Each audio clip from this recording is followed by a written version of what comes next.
Hey, has anyone ever accused you of being a smelly belly? Yep. Yeah, that's why you need to try Mando. Now, here's what's cool about this. All right, it's full body deodorant to tackle your stinky BO, especially when you're stinky. No, it's not even for stinky, even if it doesn't stink. Like in the instance of Adam Wilde, who has sweaty ears and has to take off his headphones during the show, and sometimes he doesn't hear the intro or outro playing because he has his headphones off because his ears got sweaty. That's right. Adam Wilde will tell you his ears got sweaty like it's a normal thing. Exactly. Mando deodorant wipes. Like it wasn't really weird that it happened. Boys, there's wipes, okay? There's wipes. Yeah, use them on your ears. Wipe in my ears. Oh, no. Deodorized ears. Smell it? I don't know if that's what that means. Oh, that's great. Smell the ear. Smell the ear. Ew. Smell it. Yeah. It's better. Listen, there are so many different things, including the 72-hour odor control protection. Stops odor before it even starts. And the best part is you can put Mando everywhere. Your pits, your package, your feet, your skin folds, your back, your knees, everywhere. And to top it off, Mando's cologne were created with men in line. Pro tip is to try their best-selling bourbon leather because it's manly. That's the one that needs to go on your ears. Oh, that's the one? Yeah. I'll put it on there. That's Thank the you. ear I one. appreciate that. Once you experience fresher underarms and maybe fresher earlobes too, you'll never go back. And you can get a special little discount from us to you. SDPN is your promo code. You get $5 off a starter pack with our exclusive code and link. Use SDPN at shopmando.com. That's SHOPMANDO.com. Use that promo code SDPN. Let's start the show. SDP, the Steve Dangle Podcast, with your hosts, Steve Dangle, Adam Wilde, and Jesse Blake. I threw it at you now, Steve, and now you smell less. Yeah. Less of a stinky boy using Mando. Boy, I know a hockey team that could have used those.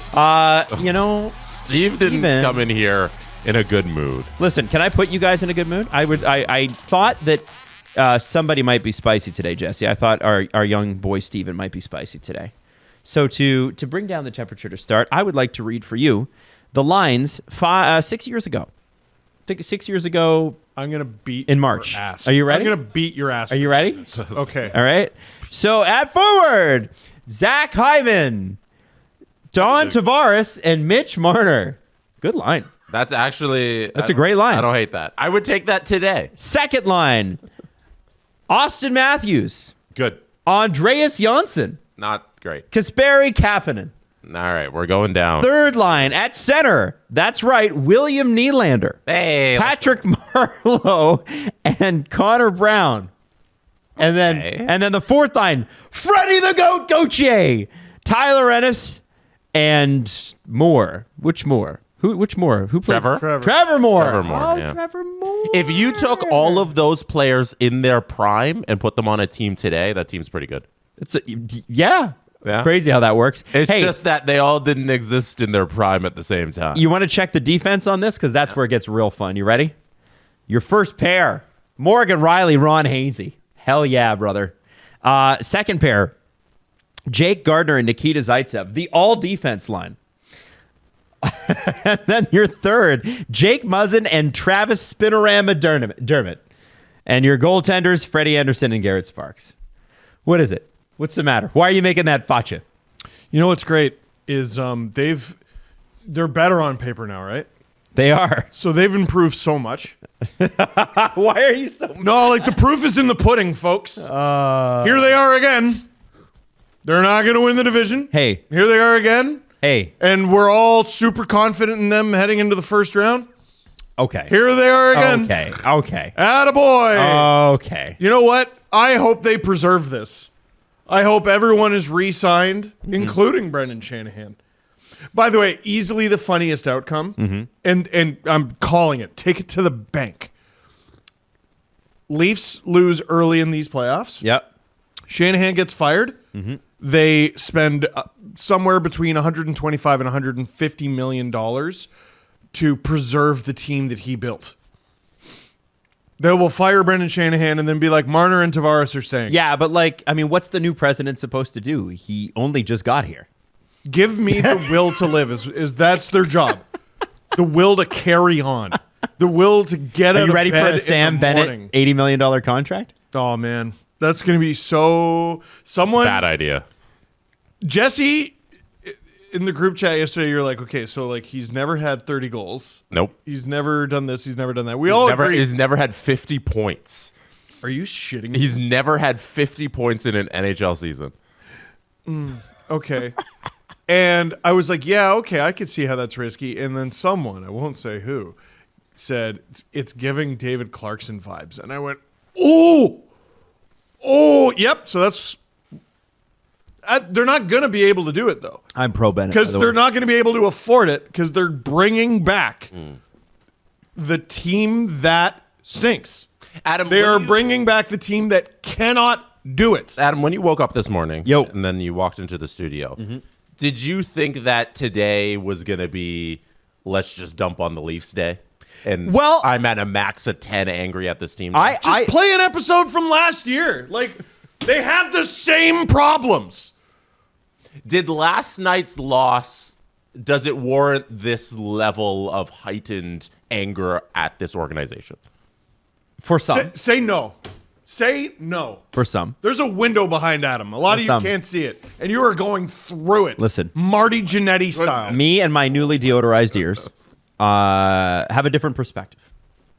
And Craig Berube said it perfectly after the game last night. Jesse, what did Craig Berube say to the audience last night? What did he say when you were there for post-game? Are you talking about him talking about rest? Yeah. Yes. What did he say? He did tell us that it looks like his guys need a bit of rest. And Sunday is a scheduled day off for the Toronto Maple Leafs, but they're taking another one today. Right. So he said, we're going to take some rest tomorrow, and then we're going to get ready for the game on Saturday.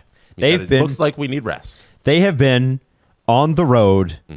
Even before Four Nations, they were mostly on the road. They were on a Western road swing. And then they go into, they went from, hold on, Edmonton, Calgary, Seattle, Vancouver, away. And then they go to Four Nations, and some of the best players on this team go to Four Nations, right? The top three. And then they come back. They're away 1, 2, 3, 4, 5, 6, 7 Do we have any of their first 9 games. They're have any away license 7 of free 9 games. violin music we can play right now? They played 2 home games since January, Steve. When I arrived at Scotiabank Arena around, I don't know, 10:30 or something on yesterday to watch morning skate, optional skate, Mark Masters said something that I did not realize. Hold on, Masters Nation? The Masters Nation. All right. One of the best in the biz said something that I did not realize. And I was like, holy moly, that kind of matters. This homestand that the Leafs are on right now is their first 3-game homestand since the first week of December. Oh my God. Wow. Well, you didn't. You're burying the lead a little bit, Jesse. They were talking about Here we canceling yesterday's game, right? They were talking about postponing it because they're tired. So, go on. What was that like? Do you want me to How close was the game to being canceled? Go on. Do you want me to respond with sarcasm every time? Yes. This team doesn't deserve our respect. Like, they don't deserve to be taken seriously. What? Why? Respect is earned. What? So Do 5, you 6 respect wins them? on the road in a row after Four Nations. That's not I respectful. don't fuck. Dude, every one of us had this game circled. Yeah, and I know, and I will grant you that. Very important game last night. We all had it circled. Yep. They had 2 days off. They're at home. Panthers don't have Ekblad. They don't have Marchand. They don't have Kachuk. Marchand was an addition. They don't have Ekblad. They don't have Kachuk. Right. All right? Yep. The Leafs looked like they were trying. They looked like they were trying and failing, to me. The Panthers looked like they were playing a Thursday-ass game. That was regular. The Leafs were futzing around, doing the same things they did last year against the Bruins. Yep. Dump and don't chase. Dump and don't chase. Dump and don't chase. And the playoff conversation is starting to ramp up. And every conversation with every Leaf fan is identical. Yep. Who do you want them to play? Here we are again in this miserable no man's land where they are so clearly going to make the playoffs and so clearly not favored against a single opponent. Who do you want them to play? Go on. Who do you want them to play? You want them to play Florida? Fucks no, of course you don't. Do you want them to play Tampa? Tampa might be the team they have the best chance against because they've played them very well. You want them to play Washington? Well, they're not going to play Washington. Yeah, I don't, No. But like at any point. Oh, at any All right? point. Oh, yeah. They could drop to the wild card, Jesse. Let's not put it past them. Jeez, they absolutely could. Look at the math. Do we want them to play the Devils? Oh, should we go? Are we going through all 31 teams? No, Eastern, just these teams. the Eastern playoff teams. They can make the finals. Do we want them to? I don't want. Yeah, they can play the Devils. And when they do, I'll give them their kudos. And What about the Canes? With Dougie Hamilton out for the entire season, I would take Leafs Devils. I'll take a Leafs I Devils. would favor the Leafs in that series. Yeah. No Jack Hughes, no Hamilton. The Leafs That's tough. routinely lose games where they should win because another player's out. I'll never forgive them for Yeah, Game but 4 the against Devils Boston have 2018. I'll Sheldon never forgive them. Keefe. And I think that'll be a rock in a hard place between the guy who can't win the big series and the team who can't win the That big series is guaranteed going 7, and it's going to go to 20 overtimes. Yeah. Because neither world- team is capable of The winning. world's going to end before that series ends. So I'll take that one. Next team. Yeah. Carolina. Carolina. LMAO. No, because in that one too, Frederick Anderson. We Ah, have a rock in a hard place. Stop. Freddie versus the Leafs. man, he's going to have a good game every 3 games. Stop. What will they do? Like, Steve, have some fun. I am having fun. This is my version of having a fun. great time. This Jesse. is my version Believe of him. fun. Just believe him. And the Sens, who they always No. They're at least losing a set. a million percent. No. And the Blue Jackets. Well, you know, the we made Leafs that play them mistake so before. well. We did Leafs make play that them mistake. so well. Make Merzlikins always look like friggin' The Blue Jackets have Donna not. Kashik? The Merzlikins in particular has not been good as of late. Ah, it's crazy. hasn't been good all season. The Blue Jackets and Rangers have a huge game on Saturday that is going on at the same time as The Rangers game, are making but the playoffs, kid. If the Rangers can get that win against the Blue Jackets, they can be in a good position there. So the Blue Jackets need to watch out about that playoff spot. yeah. Like you might be thrown out. Could the Leafs beat the Rangers in your situation? That one I would be like, Yeah. you know, The Rangers, who they beat the last time they played, and the Leafs were the second best team from puck drop onward. They're playing like shit recently. The new guys are not fitting in well. The Stars are ordinary to a painful degree. What am I excited about? Any excitement I'm going to have right now is manufactured. You want my authentic opinion about this team? Yeah. They look like the Leaf-ass Leafs. So which part do you want to talk about, Adam? well, I mean, the tired part does seem to be a factor. And I think it is. I think you can't think tell it me is that too. it's not. And I think that there is a really smart reporter named Anthony Petrelli who put together a really good article before the game last night talking about how the Leafs are top-loading their lineup. And when you have stars in the lineup, what most teams will do is duo them or put them in or spread them out. And what they're doing is they're forcing awkward players together. When you pay these people this much, they're there to elevate the games of others. And we have seen them do it. And I think you got to look at spreading this out. What year is this? I know. I'm not doing this again, right? Well, right? It does work. Every time they try it, it works. What works? They like put Nylander on drive a line himself.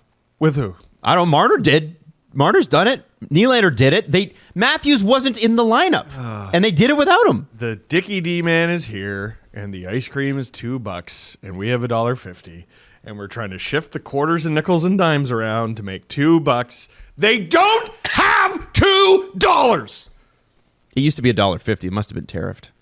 They keep going. Shut up. They keep going with the same group, and if one of them is off their game, they're going to struggle to win. If 2 of them are off their game, don't take the ice. So here's what I would say, Jesse. I would say you got to split Nyes, Matthews, Marner up. I don't think that they have listen, they might be pooped, and I think they are. Games are going to keep coming. Barkov stuffed them into a locker last night. Yep, I agree with that. I thought they were dead on arrival last night. I didn't think they were very good, and that might just be because Sasha Barkov's really good. But I'm sorry, you're paid to be better than Sasha Barkov, or to be able to overcome that or squeak one through. And I think wasting time is such a skill, and he's good at it. Unbelievable. And the Panthers do a few things that I do want to talk about that I'm so impressed with. But they just strangle you like a boa. But the thing I would do is I'd break up that top line. I don't think, and I thought this in particular, this is going into last night's game. Anthony says the Leafs have the making of a dominant top line with an emerging power forward in Matthew Nyes, the best scorer in the league since he entered it in Austin Matthews, and the best two-way winger in the league, or one of the best two-way wingers in the league, Mitch Marner. But the results so far this season have been underwhelming, with a 26-21 goal differential 5-on-5. Just last season, they posted a 24-12 goal differential in about 10 more minutes of shared ice time. So they've already given up a ton more on their end, and that's with much better goaltending, and I would say also defense this season. Yeah. I don't think that line is working. And it doesn't really matter why it's not working. It's time to split it up. And, I also would say that, after last night's game, I think the Leafs have to make a choice. And this is a bigger point. Last night's game, you go and you want to win the division. I want to talk a little bit about depth scoring later, so let's save that because that's actually coming alive a little bit, which has been nice. But the Toronto Maple Leafs need to decide what kind of postseason they want to have. Because what I am seeing from this top line is they want to have a long postseason, right? If they're tired, then they're tired. Okay, they went to Four Nations, they're tired. Okay, cool. If you feel like you will not get through the first round if you finish second or third, then you should not have bought at the trade deadline. Right? So I think the focus has to switch from winning the division, which up until last night I was like, it's got to be this. But in watching last night's game, Austin Matthews doesn't have his legs right now. Willie doesn't seem to have his legs. Mitch doesn't seem to have his legs. There are plays where you go, oh, there they are. But are they dominant for a 40 or a 60? No. Or a 10. And we know that Matthews has been fighting something, right? This is a career low in goals. Yeah, if we want to talk about that, I think Austin Matthews is injured now, and they're playing him because 70% of Austin Matthews is still a 40-goal scorer, and that's better than no Austin Matthews. And it's 18 games left. He's going to play through this, whatever he has, but he's clearly injured. But what if you just didn't, though? What if you played him every other game and you saw what happened? Because here's the deal. In the playoffs, people get injured and they sit. And we saw it last year with the Leafs, who did force the Boston Bruins to 7 games last year without Austin and without Willie for most of it. Yeah, but Adam, you can't win with that kind of talent out of your lineup. I mean, Florida did, but you can't. I think what the Leafs need to do is decide, is first place in the division the most important thing? Is it worth sacrificing performance in the first round? Because what I would do right now is I'd say to Austin and Mitch, guys, we're going to get whoever Reeves and Steves back up. Hell yeah. And which I love. I love that I didn't even ever put that together. We're going to throw them in the lineup against Ottawa. Whatever happens will happen. We're going to put it on the rest of the guys, and they're going to have to find it. And we're going to get Robertson back in the lineup or whatever it is. And you've got to go into that first round knowing that whatever Austin's best is this year with this lingering whatever, that you have it. They got to put him in he's got to breathe. Dragon Ball Z cryo chamber. I don't believe that sitting Austin Matthews will help his injury because it's something. Will it help his energy? I don't know if it'll help at all. I feel like they've learned that the best way for him to perform at an optimal level right now, whatever that is, if it's 70% of what he has, if it's 80%, if it's 85, it's 50, is to keep playing through it, and that sitting isn't going to help him be better once he's back on the ice, and this is something that's going to have to be dealt with in the offseason, and right now this is the player that you're going to get because he's going to play these games. We saw when he came back in November after the first stint when he was gone, he went to Christian McCaffrey's doctor to go do voodoo magic. And he was good. Came back, and then he was good, and then he wasn't really good, and then he had to go, and then he came back again, and then the next time he came back, he was good. They don't know what's going to solve it, so there's no sense in having him sit.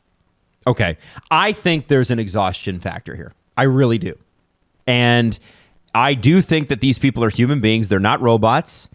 Let them take a couple games, man. I don't see. Okay, so you give a 25-year-old 4 or 5 days to just chill at home, do your normal like workouts or whatever, but don't go crazy.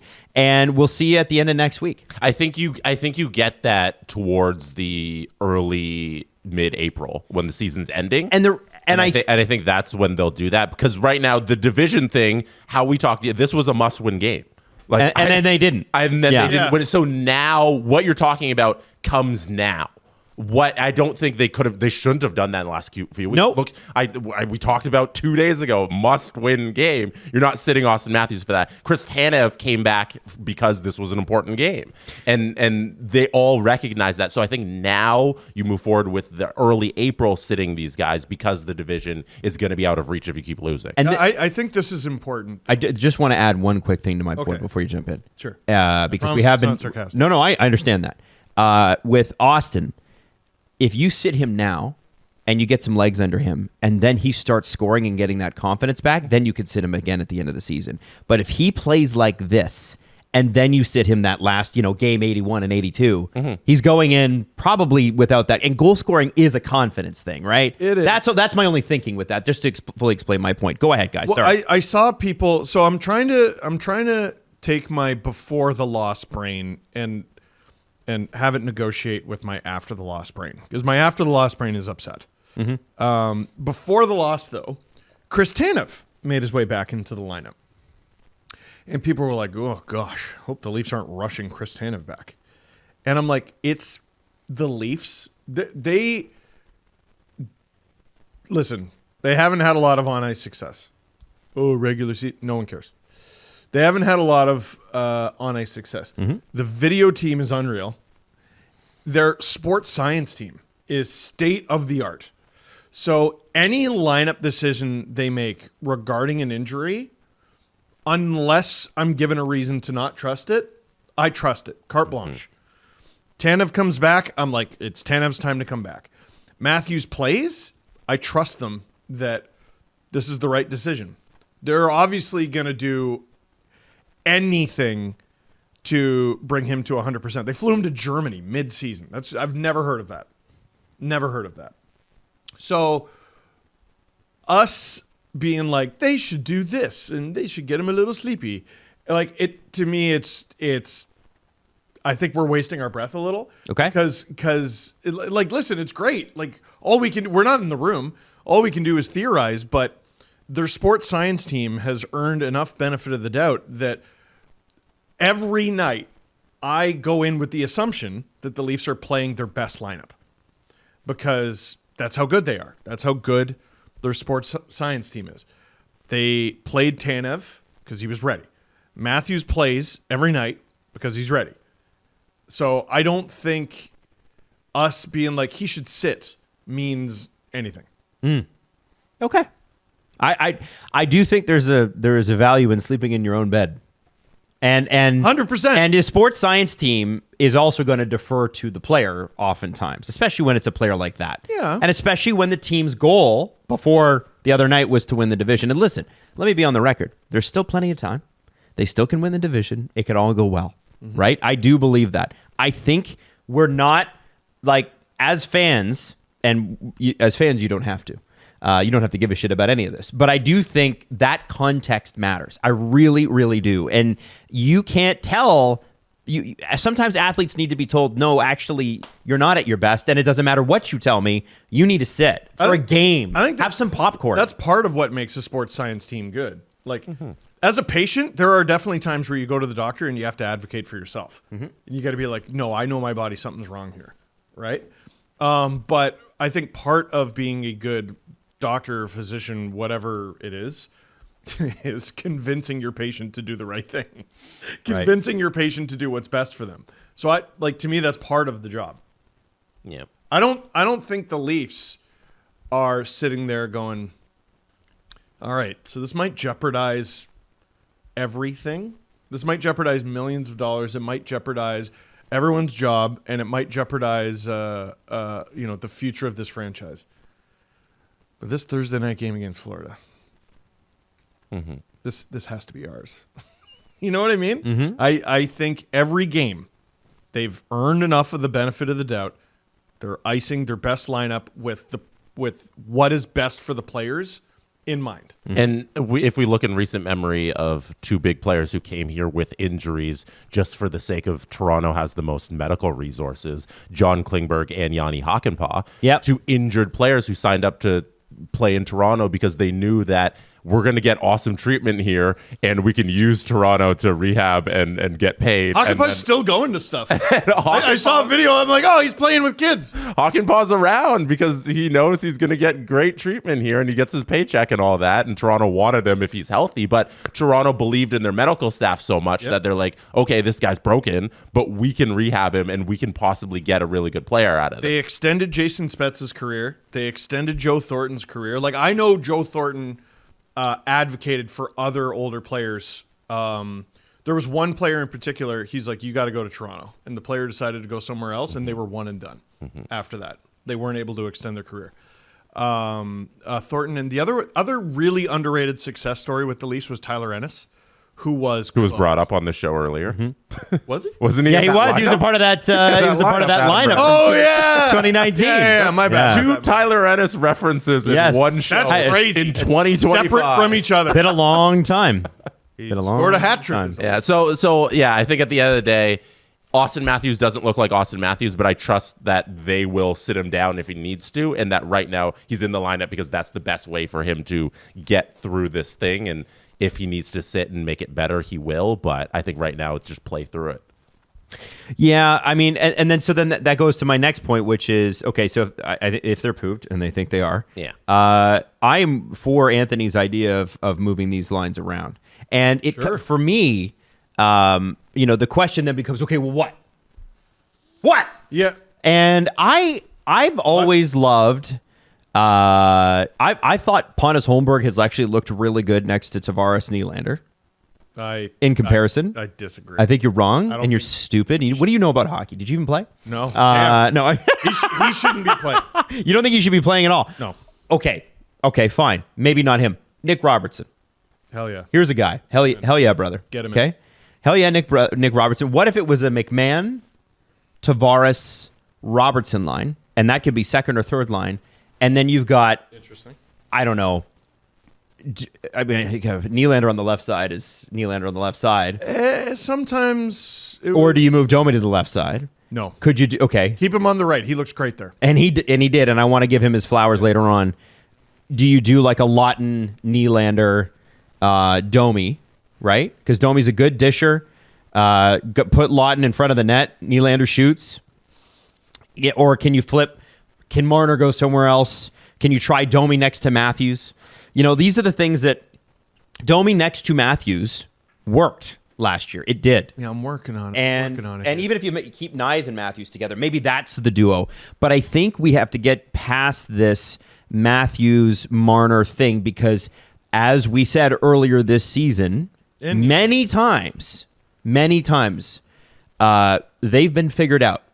Mm-hmm. We got their number. Every team's got their number. And when Matthews went down in October, November, Marner played some of the best hockey I've ever seen him play. Nylander's second in the league in goals, too. 100%. But both those guys looked ordinary last night. Yes. Nylander had an assist. It was a really nice assist, but for most of the game, he looked ordinary. But that assist was remember I was talking about earlier how you're like, yeah, man, they look a little gassed, but then you see flashes of what it could be, and you see Nylander push off, find the seam, laser to Tavares. Yep, just crazy, awesome. Crazy goal. So, but it was again at the beginning of the game when he's not gassed yet. Yeah. Okay, I reserve the right to change this on the fly. McMahon, Matthews, Domi. Cool. How is that different than Bertuzzi, Matthews, Domi? It's not that different. It's not. In fact, I would say McMahon's got way more foot speed. I've always liked Tavares and Marner together. I will say that. Always liked that. They worked really well. Tavares got his most goals with Marner on his wing. I'm tempted to put them together. But, okay, hear me out here. Marner, Lawton. Nyes or Yarncroke? Yarncroke, I think, probably. I like Yarncroke. I would put Nyes there. I think Nyes. Let's try Nyes. So give me that second line again. So, I know, I'm doing this You on the fly. went Lawton? McMahon, give me a sec. Give me a sec. All right. McMahon, Lawton looks awful, I know. McMahon, Matthews, Domi. Marner, Lawton, Nyes. That's crazy. I know, it's crazy. So now you got Tavares, probably Yarncroke on the left. Have we done Nylander yet? No. Haven't done Willie. All right, so Tavares. So you're not separate. Well, no, you're separating the three kids. Yeah. So kids, they're not kids anymore, but you know what I mean. Three of the Yarncroke, Tavares, Willie, and that fourth line sucks. Holmberg, Kampf, Lawrence. Holmberg off. Robertson, Robertson, Kampf, Kampf, Lawrence.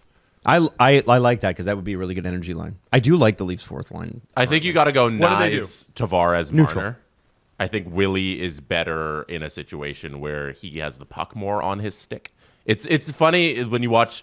I don't like if you talk to them about their games. You talk to the athletes about their games. Like they'd be like, "Oh, there's no particular thing I'm good at. I'm good at like all this stuff." But like Matthews executes really well when he doesn't really have the puck on his stick. He's able to get lost in the space in the zone. He's good at And disappearing. he's great at disappearing in a good way. Complimentary. Yes, that's why I'm prefacing it by yeah. these aren't disses, but like he's great without the puck and getting lost. And Willie's, I think, at his best when he just holds the puck. Like, so in a situation where he can just be on his own and give him his own line with like Lawton and I don't know, you want to throw Yarncroke on the other end? I still like Tavares, Yarncroke. I do too. Yeah? That's why it's like Nyes would be kind of neat on that line. Nyes I think would be good. Nyes, Lawton, Nylander? Willie. It would be a lot of fun because then you get Willie to have the opportunity to have the puck on his stick, do whatever he wants, escape on the other side of this zone, and then you got Nyes in front too, being the big body. You got Lawton, hopefully getting his game together, and then you get Marner and Tavares back. Here's what I'm trying to do with Marner Lawton is create a shutdown line. Because the Leafs don't really have it. Yeah. So Marner, Lawton, Yarncroke can skate really well. There's some playmaking ability there. There's goal scoring ability. You don't think Tavares is better defensively or as good defensively as Lawton? I think he's very good defensively. I mean, you got to have it all throughout your lineup. Yeah, but if you're thinking about a shutdown line, I feel like there's not any better with Lawton or Tavares. If that's your goal, like you can accomplish it with JT. That's your skatey wee line. And then your Nyes, Tavares, Nylander line is your big, not fun time line. And wouldn't it be nice to get Matthews away from certain teams' top centers all the time? Is there a way? Right? Like if you put Tavares... Can you drag that roster around? No. Yeah. Damn. They don't have that. we should ask them about that. Well, this isn't. They should have another page for that because this page is to tell you like what the lineups were at the most recent game. Yeah, and the mad science. I like the Puckpedia lineups because it shows like all the contracts. Yeah, this is. I love this screen. I use it all the time. Yeah. So what I'm saying is, as a part of the resting thing, sometimes it just gets stale with people. And I made this same argument in the fall. Is even the best players in the league get a little stale sometimes. Yeah. And they get a little stale together. And I'm not saying you can't put them together at the end of the game. Lord knows you're going to put them out on the power play together because they're not going to change that power play for anyone or anything.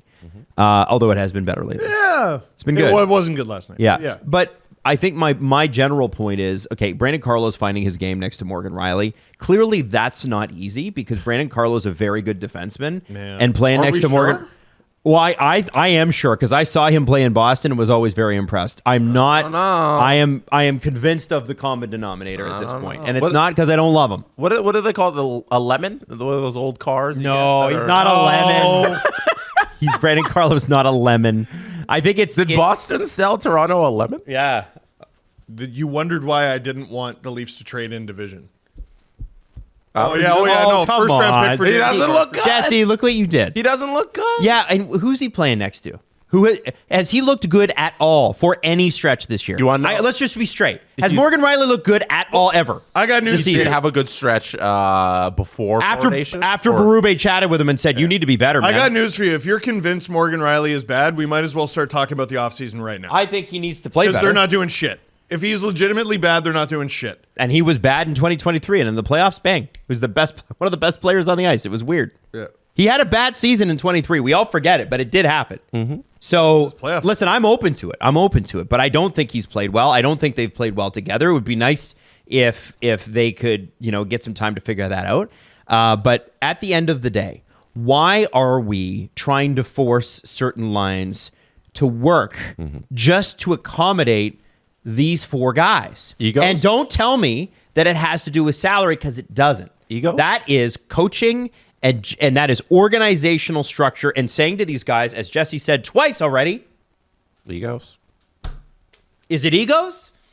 Are we here to win the cup, or are we here to feel good about ourselves? It's a good thing they moved heaven and earth to keep them together forever. Well, and I think now, though, this is where you sit them down and have the conversation and say, listen. Oh, yeah, no, boys. you're going to teach them stuff now. No, I don't think you're going to teach them anything. No. Tell them something you haven't told them before. Are you going to spend the whole show being sarcastic, or am I going to get some? Are we going to spend the whole show litigating stuff that we have already covered and are objectively correct about? 100%. I agree with you, but at least let me explore the other possibility. No. Well, then we don't have That's a heck of a show. All right, Jesse, hit the extra. We got to talk about the Sens or something like that. I don't know. Talk about something else. Okay. Wearing the belt here. The belt of... I think it's the stone of shame, or the stone of... Being right about the Leafs' futility. Right? You want to challenge the champ. Yeah, right? I do. Okay. I'm coming for the champ, actually. So I'm gonna be the prick champ about this. Okay. And be like, why should I give you the honor of fighting? Oh my goodness. You're not. Oh wow, I can't even step in the ring with you? No. Wow. Because you're bringing all the shit that everyone else who's come for the title has brought. Yeah. Oh, maybe they need to sit these guys down. Do they fuck? Yeah. Mm-hmm. Yeah. Maybe, you know what? Maybe they're going to sit these guys down and they're going to tell them something they haven't heard before. They're going to hear something that Berube hasn't tried to tell them. They're going to hear something Babcock didn't try to tell them. Keefe didn't try to tell them. Shanahan, Dubas, Treliving, Doan. I'm not convinced that Dubas tried to tell them anything. No, Yeah. me neither. I am not convinced of that at all. In fact, I think he did quite the opposite. Not dereliction of duty. I just don't think it's his style. No. I think if he had taken out his temper on the players a little bit more often, he wouldn't have screamed at all those fans in Tampa. Which was weird. I think... And awesome, but weird. I think... In retrospect. When you... if it is ego, then this team will have to disintegrate this offseason. Mm-hmm. Because you will not win... Incorrect. If you're going to do it like that. Yeah. They don't have to do anything, Adam. For 2 years... At least we've been like, well, this is it. Well, and I have a hard time. time Bring him back. I have a hard time believing John Tavares would be a guy who would stand in the way of that. He seems like a good soldier, do anything you ask, right? And he wants to make millions of dollars, and he wants to play here. So if the Leafs offer him a contract, guess what he's doing?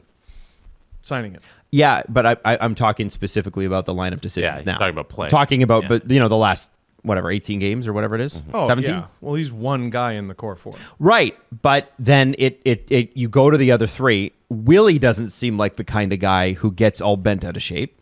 So then I ask about the first line, which is where I started this conversation. And I go, despite the results, despite the numbers, listen, hockey players may not be advanced stats people. Some of them are, some of them are not.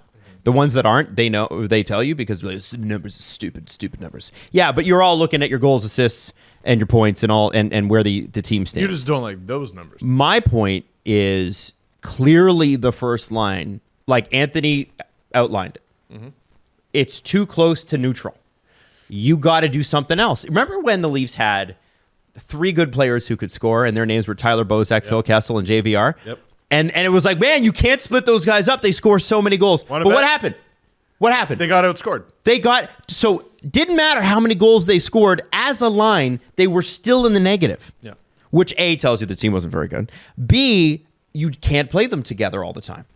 You can put them together in certain situations, but you can't.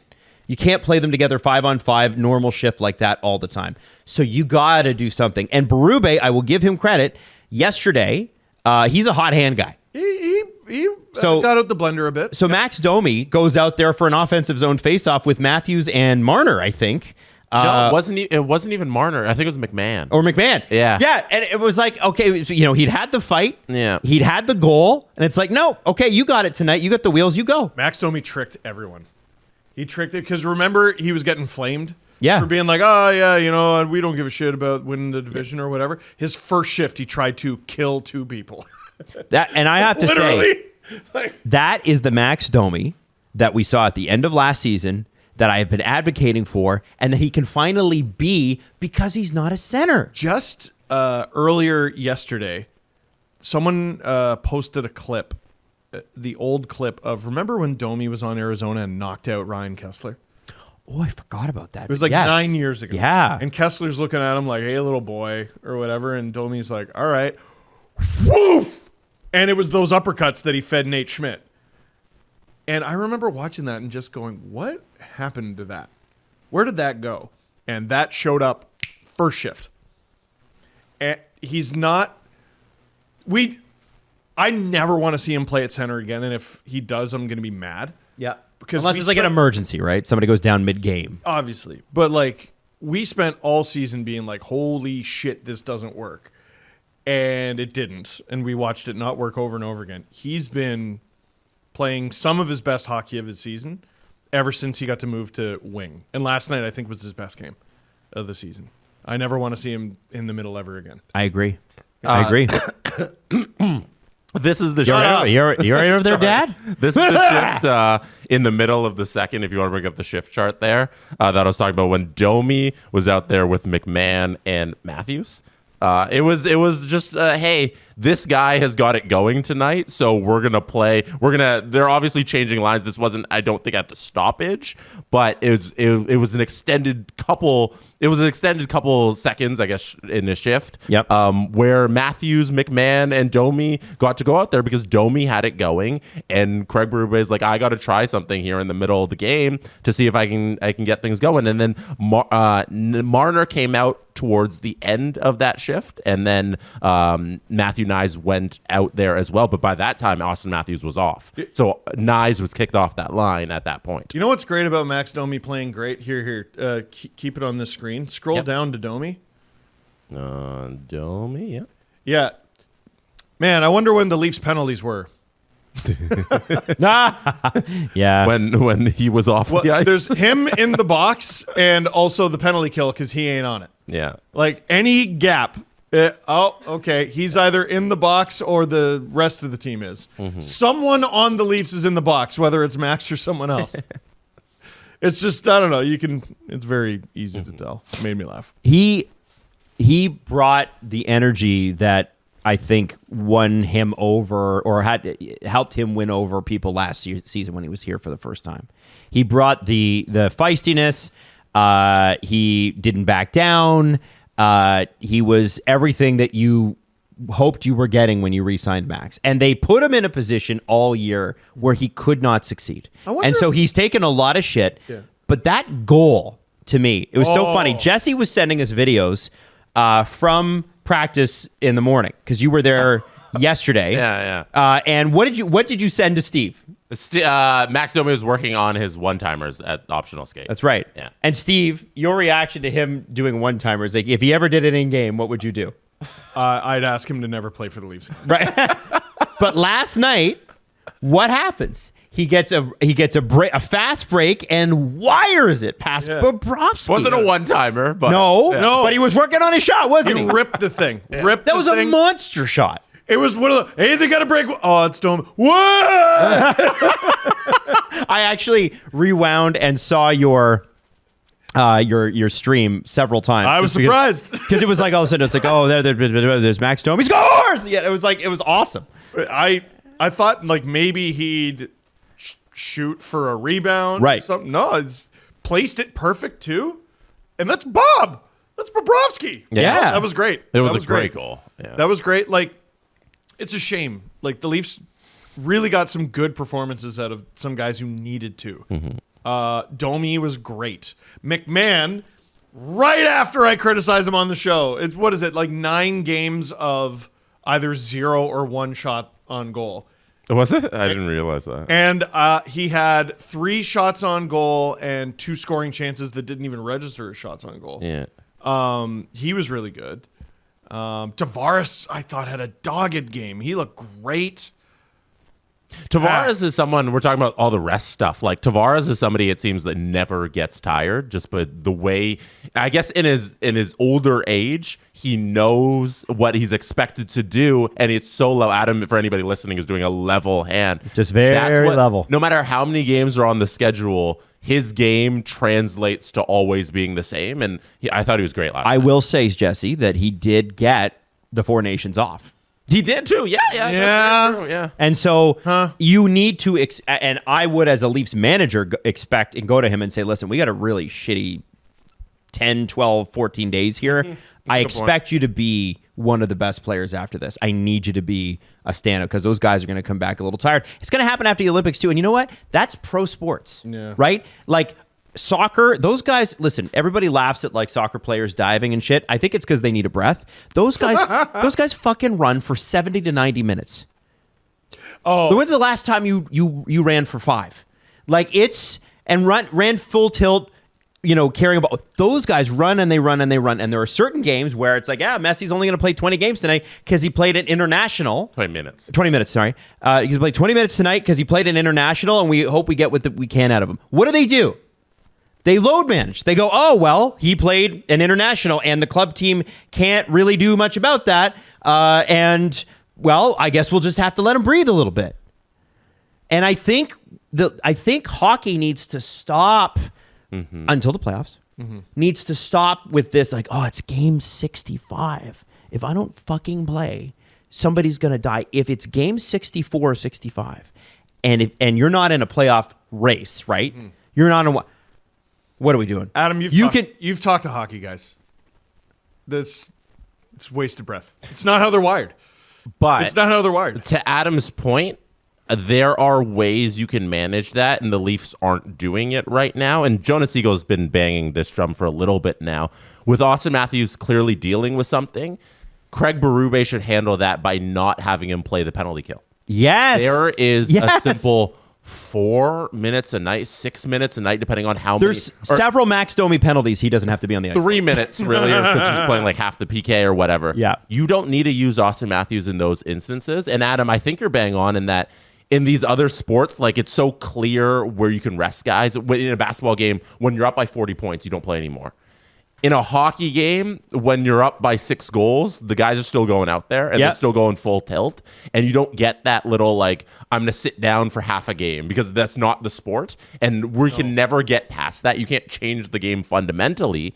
But Craig Berube and the coaching staff need to realize you don't need Austin Matthews on the penalty kill right now because you need to manage his minutes. And taking away those 2-3 minutes a night actually is a big deal. Yes. Is there a way to look up ice time from the penalty kill just last night? Yeah. I'm not sure David Kampf took the ice. Well, and I don't remember. And why are you dressing David Kampf if he's not killing penalties? Well, I'm a little surprised they didn't find a new home for him at the trade deadline. Because you got Scott Laughton for a very obvious purpose, and it's that. And he's going to be on the team next year.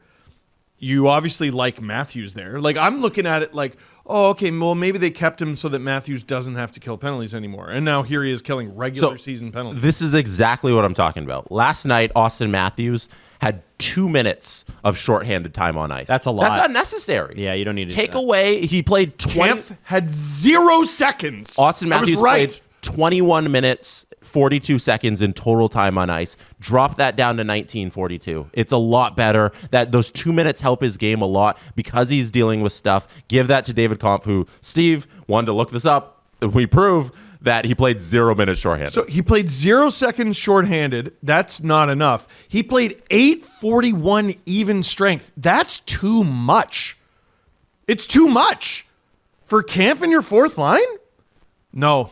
Nope.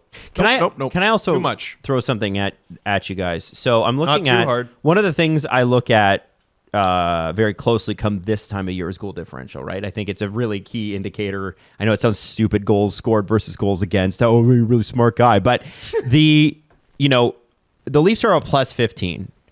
To compare and contrast that, the Panthers are a plus 41 and the Lightning are a plus 51, okay? And I'll give you the Capitals, Canes, and Devils, too. Capitals are a plus 65. Canes are a plus 32.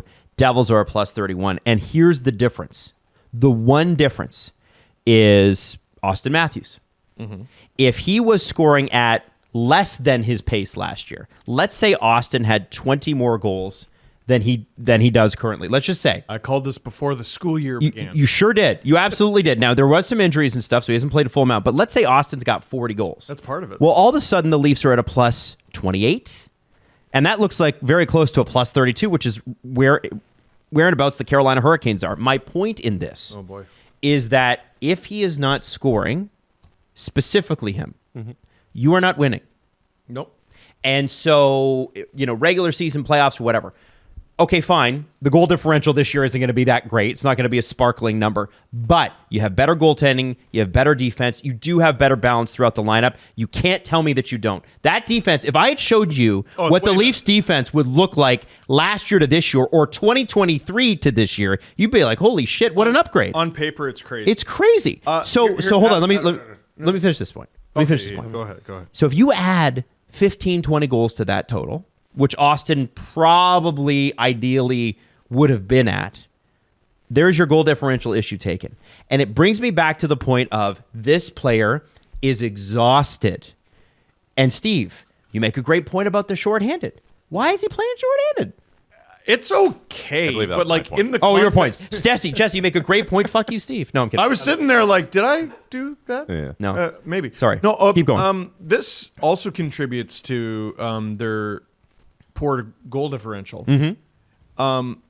February 23rd. What's the significance?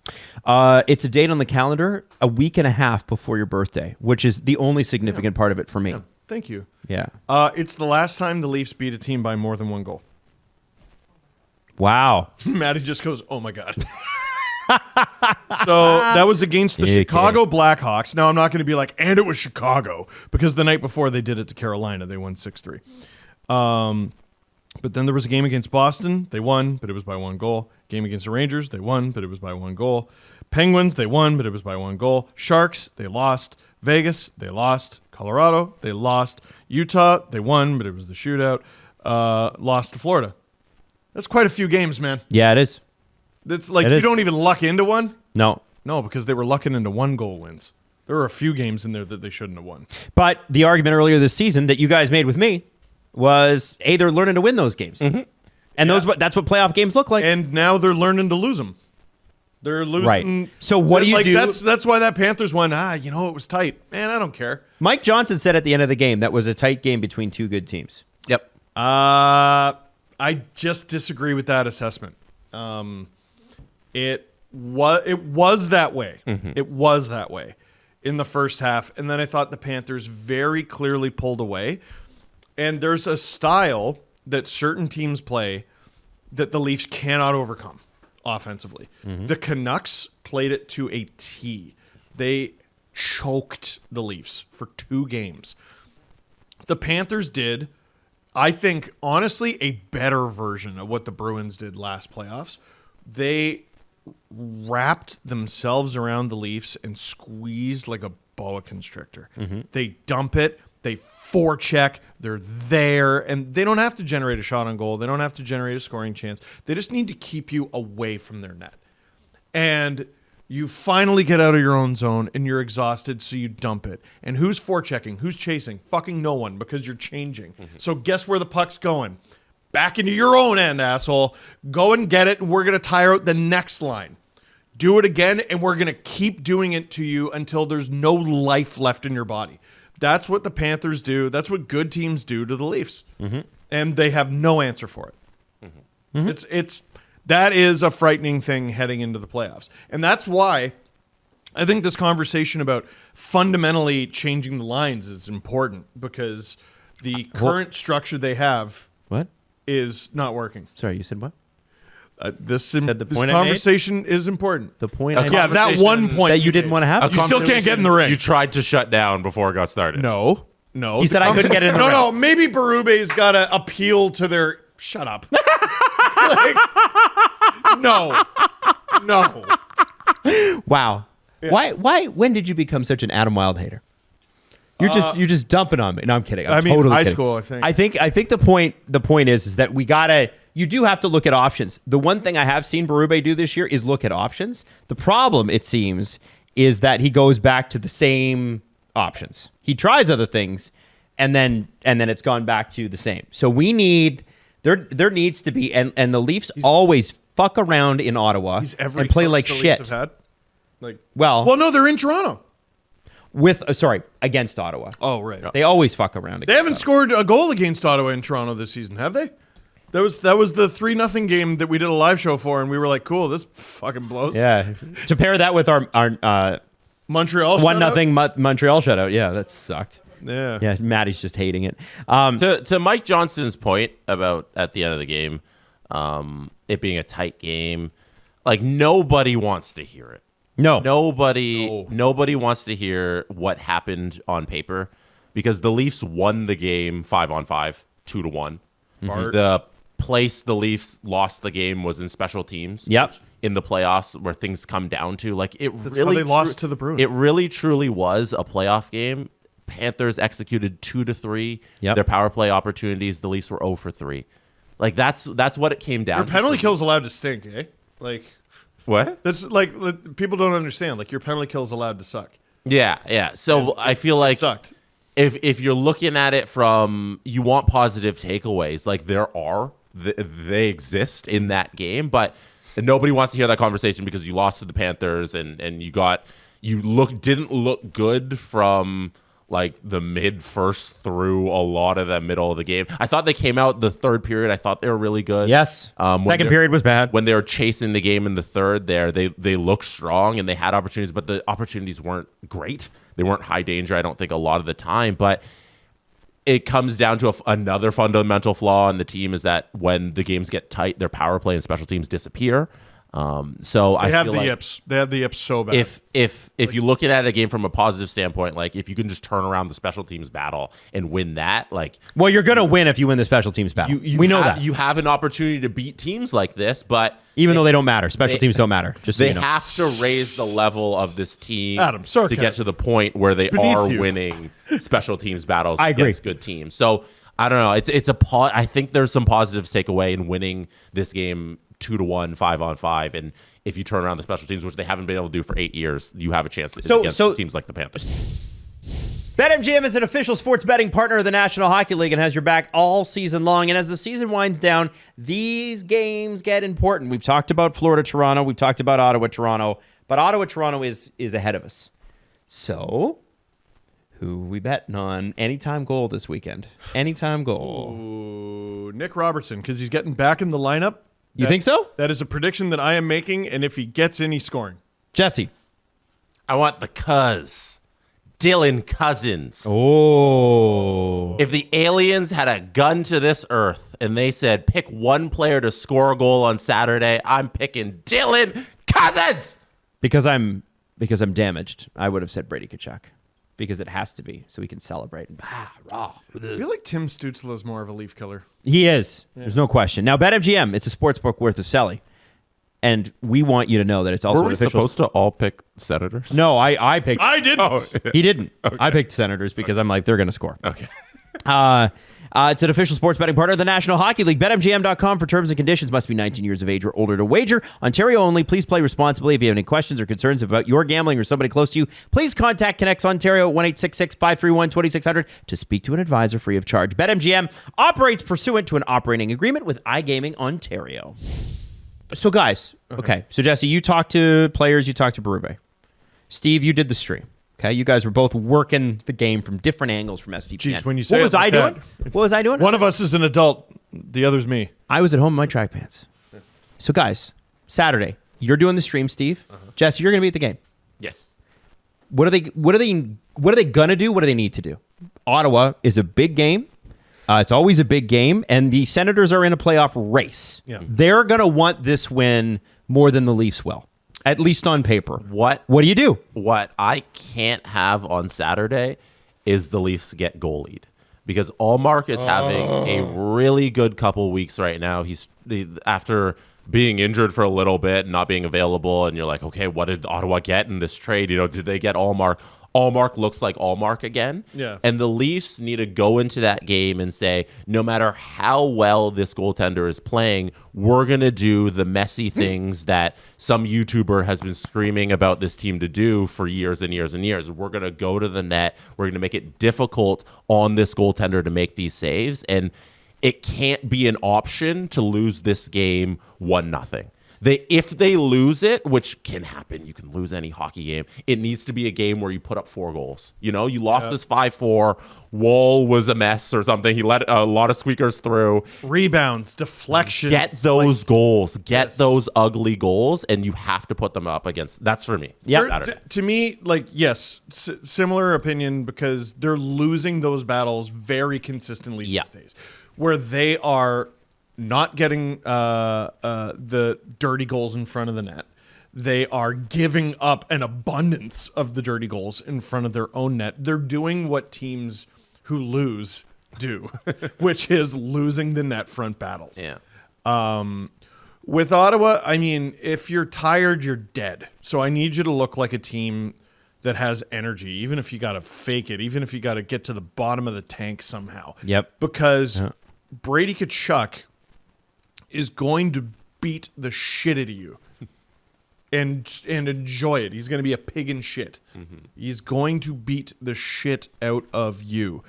Like, the Sens are not a desirable opponent for the playoff. I was looking at their lineup yesterday. I went, Fabian Zetterlund's on their 4th line? Oh, shit. And, like, he's one of the only players in the league. He's got some Ovechkin-like stat line where he's the only player to have this many points and this many hits and this many. I can't remember what it was. Like, he was City TV everywhere for the Sharks. And now you got him on the 4th line. They're probably just easing him in, don't you think? Yeah, but like he'll be rested. Yeah. Put it that way. If you're the team with the second most energy against the Ottawa Senators, a team that excels at a fast, exciting game, you're dead. So then, you know, first off, by the way, did you guys see the Linus Ullmark save last night? Holy Santa Claus shit! I just sent it to Jesse. We're gonna try to get a screen grab of it if you don't mind, Jesse. Yeah, just to show people if you haven't seen it. It's unbelievable. Florida plays a pretty good team game. One thing I want to say about Florida, Mike Johnson pointed this out, and it's bothered me forever, and I've never been able to put a finger on it, and now I got it. He's like, they know how to do intentional interference without getting called for it. Picks. They're so good at picks. Gus Forsling is crazy at it. That's something, though, that you could teach anybody. You could teach anybody that. It's what the good teams do. It's what the best teams do. They interrupt any flow that you have. Florida's good at it. Vegas is good at it. Boston has been good at it forever. Mm-hmm. And what do I always say about Tampa? They beat you through litigation. They are their coach's team. They are the yappiest, loudest bench in the entire league. In all of hockey, there is not a louder, yappier bench than the Tampa Bay Lightnings. And they have a literal lawyer as their head coach. They beat you through litigation. And it's something that the Leafs have never, ever done better than anyone else. They've never done it better than the opponent across from them is cheat legally. Mm-hmm. They've, it sounds like cope with the Panthers. Yeah. But like every year someone does it. It's not a complaint. The winners in this league, and then they went out and got Marchand, who might be like the league's best accidentally on purpose player. Oh, yeah. Who's going to be playing on a line with a guy who punched him while skating at full speed and got away with it. And Matthew Tkachuk. What a nightmare.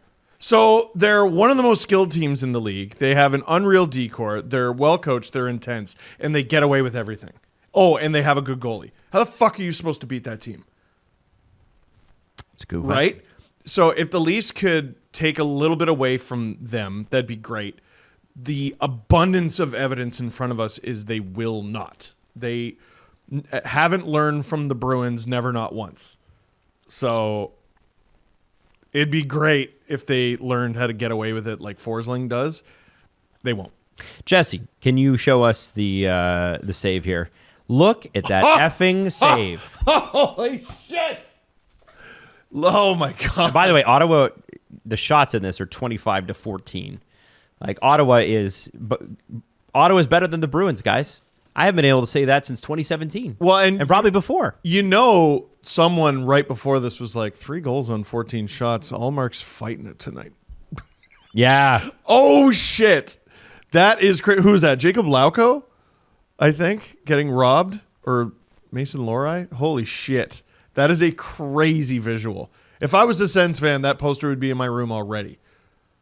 On the ceiling. Forget above the bed. That is on the ceiling. Hot damn. Look at that thing.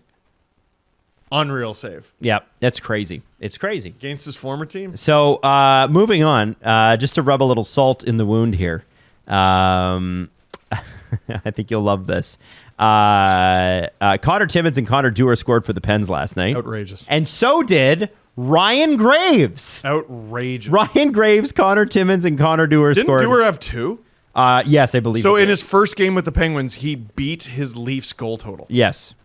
Yeah. 48 regular season games, he had 1 goal, plus I think 6 games in the playoffs, no goals. I know, it's crazy. How don't you laugh? Oh, you have to. How don't you laugh? You have to. Ryan Graves with 1 goal, 1 assist this year. Dewar didn't have 2. Oh, no, He okay. did? no, Oh, yeah. did Timmins have 2? I don't think either. I thought one of them had 2. Oh, I thought they did too. Okay, well, I guess not. I don't. Doesn't matter. They scored big goals. And by the way, I think this is interesting. Sidney Crosby is creeping up there. Neither of them had 2. Just Oh, to all right, clarify, well. yeah. Well, 1 is a lot. I don't know where you guys got that. one felt know like either. 2 because it was a stab to the neck. Crosby, Sidney Crosby, most points with one franchise. He is 3 points behind to tie, 4 points to pass Wayne Gretzky for 4th most points with a single franchise. Ahead of Gretzky is Mario Lemieux, Steve Yzerman, and Gordie Howe. And Sidney Crosby has 1,666 points. Gretzky had 1,669. Lemieux at 1,723. Yzerman at 1,755. Howe at 1,809. If Crosby stays with the Pens, like if he goes to the Avs like we all think he will. No. You no. do. I don't. He's going to pass Gordie Howe and have the most points with any franchise within a couple years. Years and years ago, I wrote an article for Sportsnet about, I wrote it differently because we were talking about goalie wins. The goalie with the most wins who has only ever played for one team. So even though Brodeur won more games with the Devils than anyone has ever won with another team, he went to the Blues. So as soon as you go to another team, you rip up that record and throw it away. Yep. I think the record might be Henrik Lundqvist, who signed with the Caps but never played. Oh, okay. All right. So for me, the guy Crosby needs to pass. Well, Lemieux never played with another team, and Yzerman never played with another team. Years ago, I pointed out, I'm like, Crosby has a chance of like passing Yzerman, and people are like, dude, he's got a lot of hockey to play. A lot can happen, injuries, blah blah blah. And now we're here. Now we're here. I'm old enough that I can talk shit on my old takes, and he is an all-time great. He might be a top 5 forward ever when it's all said and done. Ever. His resume stands up to nearly anybody's. Gretzky's isn't really fair. Yeah, no kidding. No kidding. But, like, the Mount Rushmore is who? Like, Gretzky, just forwards, Lemieux. Howe is interesting because that's like a generational thing. Is he better than Yzerman? Like by the time it's all said and done, yeah, maybe. Like, is he better than Yzerman? I think probably Stevie Yzerman would tell you he is. Comparable stats to Steve Yzerman with probably more individual accolades and a worse supporting staff. Yzerman played on some of the greatest teams ever. Yes, and that's not to take away from Stevie. But Stevie also played in an era where 150 points for a top-line player wasn't out of the question. Yeah. And I believe he hit that mark a couple times. Yzerman won a cup with... 155 one time in 88-89, and then he had a 102, 155, 127, 108, 103, and a 137 in consecutive seasons. Yeah. In what era? 80s into the early 90s. There you go. And then the trap game happened. And exactly. Yeah, Yzerman might have had one top 5 finish in all those years. Yeah, right? Isn't that wild? Crosby's the top 5 forward ever, I think. Ovechkin that's a fascinating conversation in itself. Man, and they're always going to be attached to the hip. I know I brought up Ovechkin out of nowhere, but they're always going to be attached to each other. It's pretty neat. Now, one of the things that we saw break this morning is Adin Hill signed an extension with the Vegas Golden Knights. And it's a 6-year deal worth $6.25 million. Adin Hill, by the way, member of Team Canada, although he sat on the bench the entire time. Yeah, been or better. Stanley Cup winner, but still been or better. He's got a .906 and a .253 goals against average this year, 24 wins in 39 games. But again, Stanley Cup winning goaltender. What do you guys think of the term? What do you guys think of the money? And it's important that you know that he is 28. Yeah. What is it? 6 years, you said? 6 years, 6.25. 34. He's a goalie, ages differently, ages better, usually. Yeah, usually. And the cap going up, that's my default for everything. Is 6.25. 6 years from now, that'll be free. That'll be league min.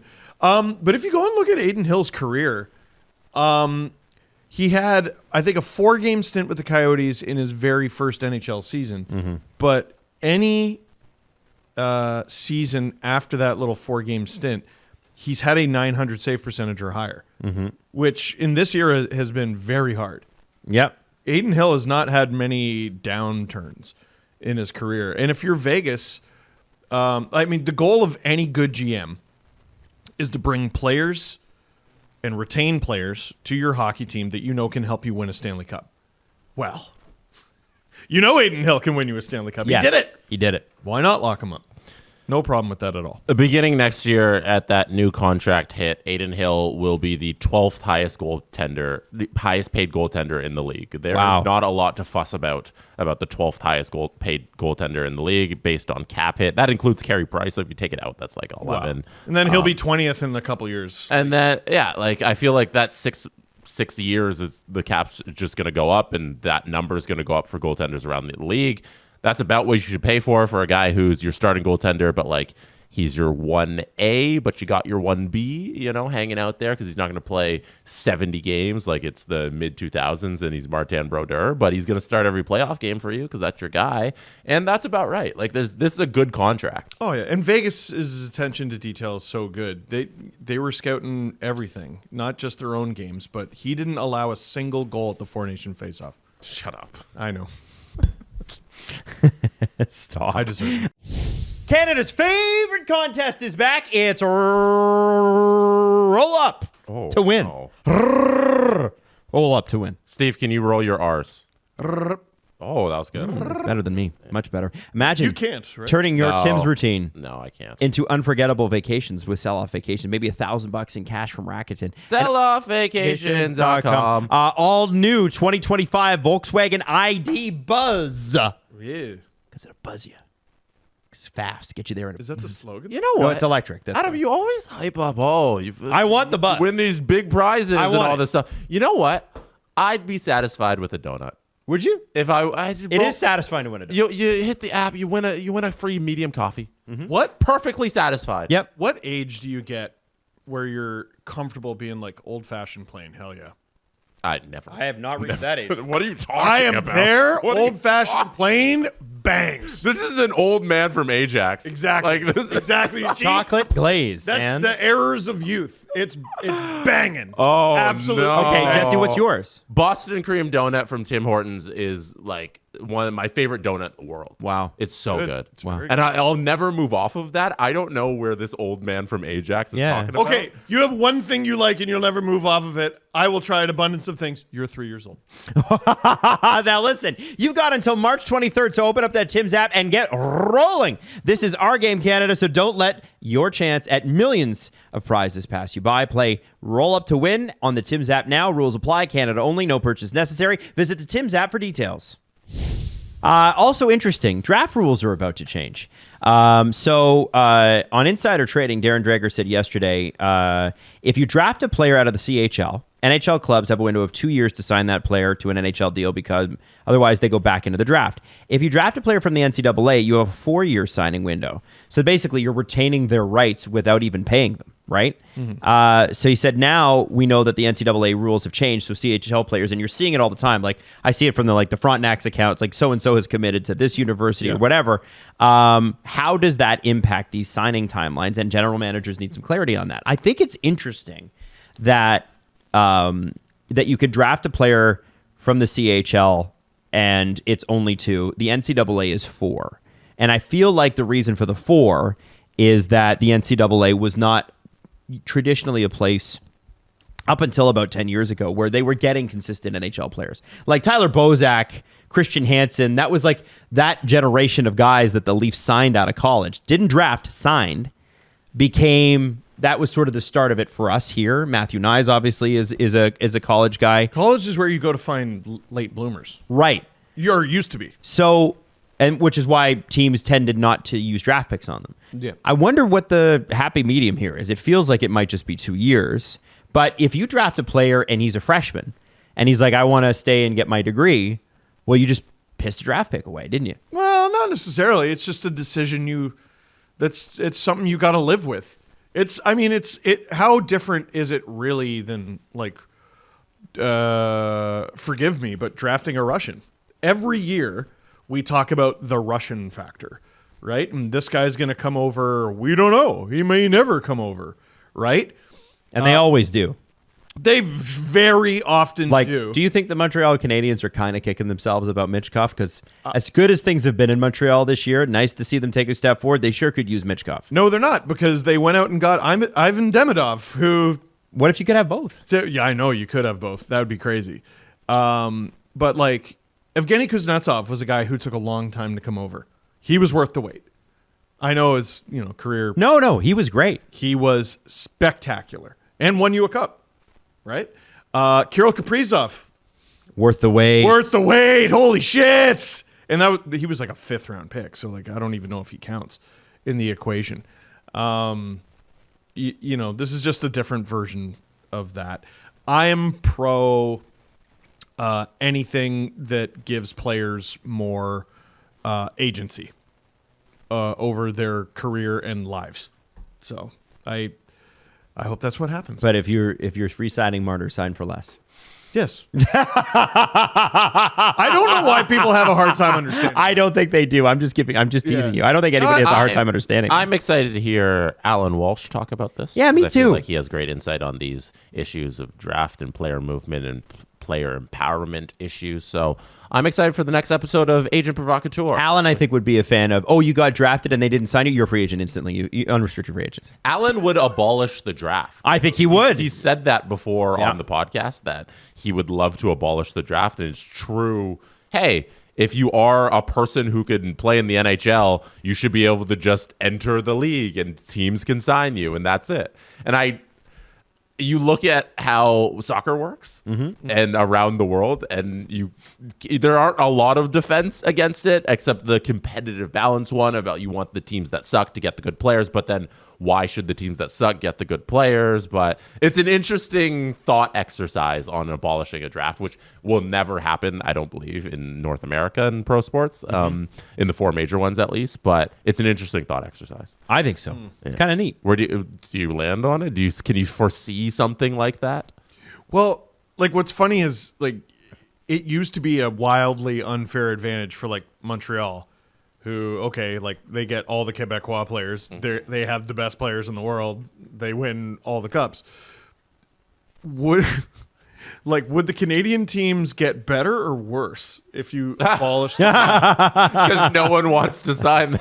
But the majority of players are Canadian, or at least the biggest swath, the biggest country is Canadian. But like everyone's got Canada on their no trade, so you're just gonna ice a roster of Steven Lorentz's. Like, I don't know. Would that make the Leafs better if they had 12 Steven Lorentz's at forward? Depends which uncle you ask. I think it would. a lot. In the love him. abolish I love the him. draft scenario, I would still keep the salary cap because I think you're creating some sort of competitive balance when you abolish the draft but you keep the salary cap. Maybe you go to luxury tax, but then it's a little unfair. So I think just for the sake of keeping everything normal, I think you'd get a lot of the top guys going to more competitive teams. So it doesn't really work. You know what I think would work? Beat you up for that take. You know what I think would work? If you, I don't know, I understand why because Allen's pro-labor, so he's going to be against the draft, right? I get that from a fundamental point of view. If you kept the draft, but you had rookie pool money or something that was separate from the cap in order to sign players. So you can like you get a first overall pick. Well, they're probably going to be worth $3 or $4 million if they're playing at least, right? So that's how it works in Major League Baseball when you want to sign a player out of Japan. And there, I believe it's 26 and under. Don't quote me on that. But you only have a certain amount of pool money that you can use to sign the player. So you have like $8 million or whatever. You can trade this pool money with other teams and that sort of stuff to get more money. Like we just saw it this offseason with Roki Sasaki when the Jays didn't sign him. The Dodgers did. But that's very interesting. So if every team has $10 million, or that's way too much, it has like $4 million to sign rookies starting on June 28th or whenever the draft would be, and then that's it. Yeah. So you can't have this balance where the Leafs who have unlimited But money. it's outside the cap. It's outside the cap. And I would say it's more than $4 million. Sure. But because just $4 million. Sure, like, 10. oh, Jesus. Yeah. That's a very interesting idea. So you'd operate more like baseball in the international signing windows. And you get it for that they are in your rookie pool bonus for as long as their ELC is. Yeah, not an the age 3 thing. year. It's a contract thing. It might be 1 year though, because some people get signed to a 1 year ELC. Yeah, It's, that's so a negotiating ploy. If you're Austin Matthews, for instance, if you fell into that rookie thing, is you don't want to sign a 3 year deal. You're signing for 1. Right. And you're going, I'm gonna make 1, and then you know what I'm saying? But then do you get a situation where San Jose can't ever get Macklin Celebrini? Because Celebrini is like, I'm 18, I can sign in the NHL. It's draft window signing time. I'm going to sign with the Florida Panthers. Well, I think you draft. You're still drafting. He's still your draft pick, and you still retain his rights. No, there's no draft. Oh, there's no draft. We abolished the draft. Oh. He's 18. He gets to sign with whoever he wants. Man, you guys are worried about teams being good. I'd be worried about tax-free states. That'd be the only thing I'm worried about. Like Celebrini would be a Panther right now. Yeah, like Montreal's, no offense, but like Quebec taxes are I mean, they're in line sort of nationally, Canadian but they teams are higher. California would never get a player again. No, that's true. California's got they're- higher taxes, quote unquote. Yeah. So I don't know. Yeah, Dallas no. might load up. Oh shit. Yeah. It would Damn. be. People be like, man, that'd be crazy. Imagine the Stars loading up. Maybe abolishing the draft is a bad idea. Yeah. Yeah. I mean, I think the draft is ultimately probably a fairer way to distribute things. It's probably the most fair. But I do think Allen's gonna be I do think rookies should make more than $925,000 plus some Schedule A and Schedule B bonuses. It's fucking stupid. For like 3 years. Yeah, like that's insane. Like, what are we talking Well, about? and like no one gets the bonuses. Well, and so if you're the guys at the very top. if you're Austin Matthews now, like you're that good, or you're Connor McDavid, you're that good. You're Macklin, you're that good. Why are you signing a 3-year ELC? You don't have to. Yeah, you do. It's a age thing. Oh, is it? So another problem here is they keep changing the rules. So And I can never stay up to date. I might be out of date, but I just don't care enough. I guess. remember the Canucks had a problem with I think it was Nikita Tremkin.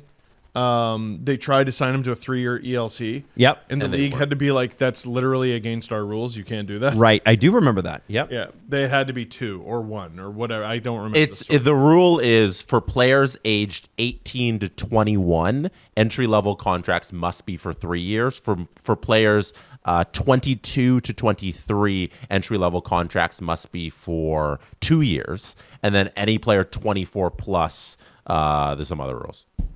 There's some other rule. But that's the ELC rules on if you're 18 to 21. They have to be 3 years. So Toronto Maple Leaf signing Borja Vallis. 3-year ELC because he's under 21. There you go. Borja Vallis. Borja Vallis. I love it.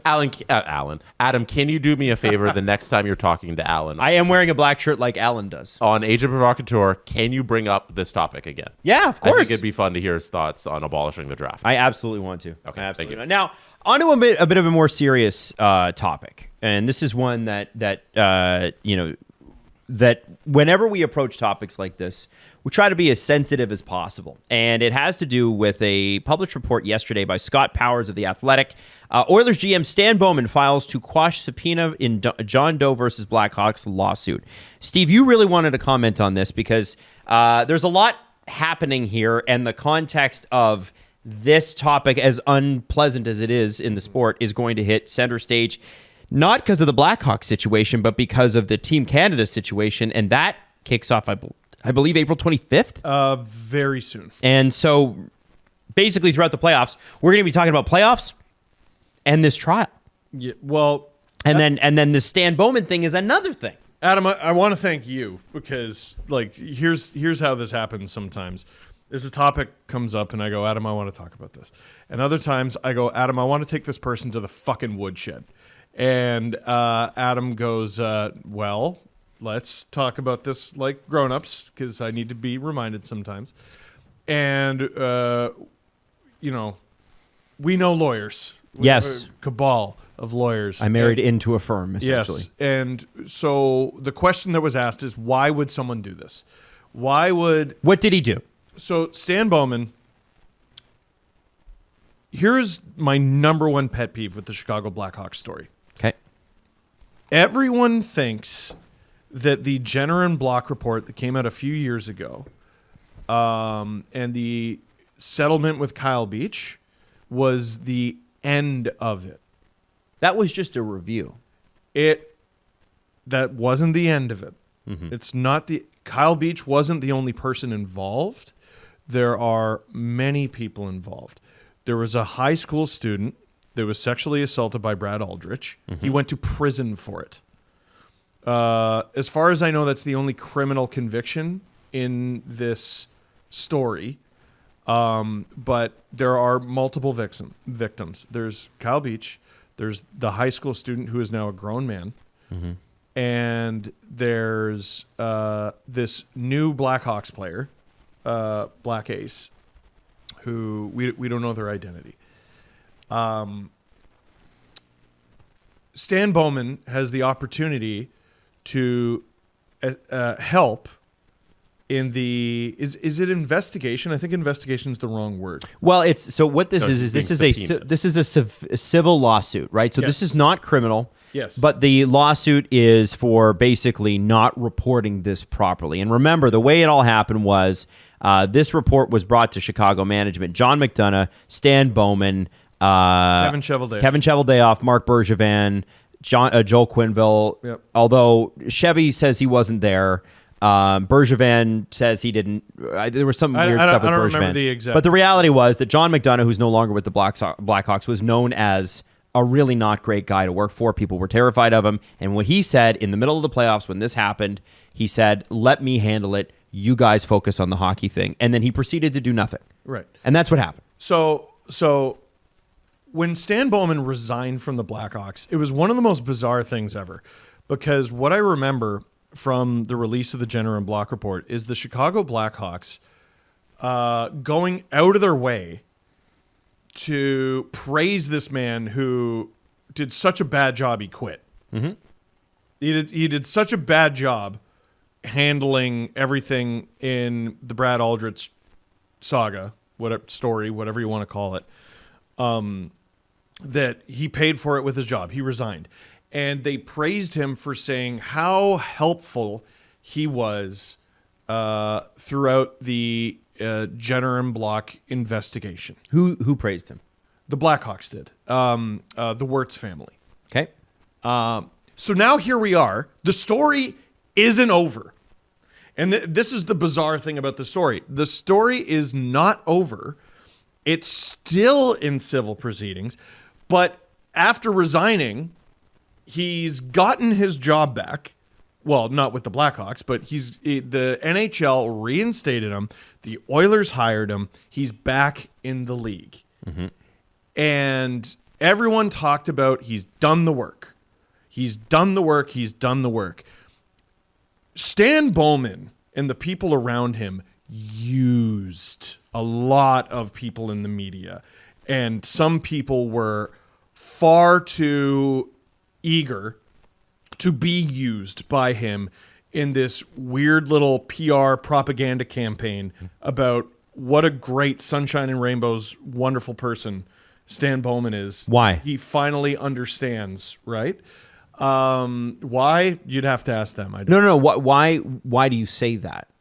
Like, because what he's doing here, for anybody that doesn't know, is he's filing. Right. He's basically saying, I don't live in Chicago anymore. You didn't subpoena me in Edmonton. Yes. So that doesn't count as a proper summons. Yes. So therefore, I don't have to show up, which at best, is going to lead to somewhat of a delay because of a paperwork thing. And you know, with courts, everything takes forever. Yeah, aren't they just going to like refile it? They're going to refile and then serve him in Edmonton. Right. So that's the part. It is semantics. But and that's the how the question law becomes, works. why do that? Yeah, why did that? That's the whole thing. Right. And the question and the answer to why you would do that from the legal side is, well, your lawyer is going to say, well, they improperly filed paperwork. Here's a way to delay proceedings. Yeah. Right. You're heading into the what? Playoffs. I don't care, and I hate that excuse. You're an NHL general manager. You're busy all but 6 or 7% of the year. I think it's not about being busy, though. It's about not being a Distraction. which was How this whole thing started. It all started with the Blackhawks knowing bad stuff happens. Bad things happen. When bad things happen, there is a procedure. The Blackhawks didn't follow it. The right people were told, the right people did nothing about it, making them the wrong people. Because they didn't want to be a distraction during the Chicago Blackhawks 2010 playoff run. And now here we are in 2025, 15 years later, knowing everything that we know, and it's the same thing. In theory, we don't know this, but we can... It sure seems that way. The reason this has me so hot is Stan Bowman was helpful in the investigation in 2021. And worked with Sheldon Kennedy. He's done so much work. You know what? He's done so much work and he's such a great guy. Why is he trying to get out of being helpful now?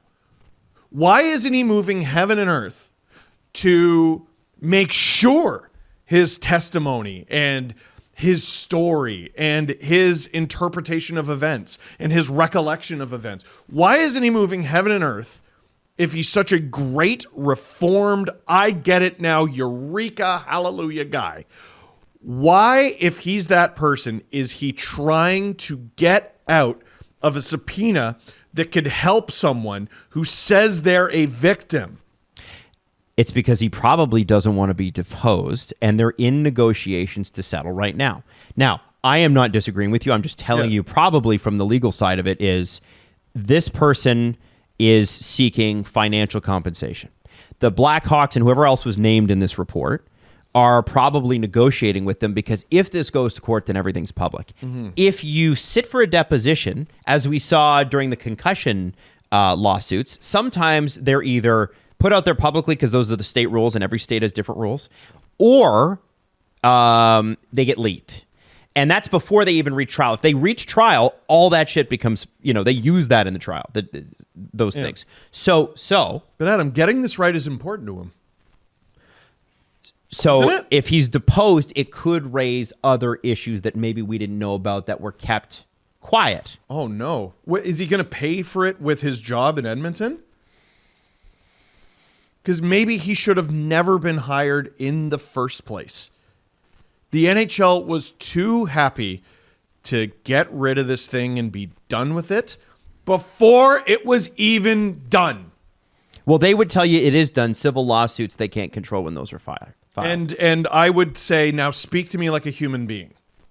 In all honesty, though, you can't. You can't actually. No, I know. You can't control that. What you can control, Steve, and I think this is where the crux of your point lies, is going, I know they didn't file the paperwork properly, but the last thing I need is more bad press on this issue. Yes. So I'm just going to go and say I was served. Yeah, that's the beginning and end of it for Stan Bowman is right now. Is like, if you were truly thinking about like what's best for everybody in this situation, don't have your lawyer be the pettiest lawyer on earth and say, oh, you didn't file this subpoena right. Well, like just go help if you're truly there to help. We've had this conversation in different forms, but like that lawyer works for you. Exactly.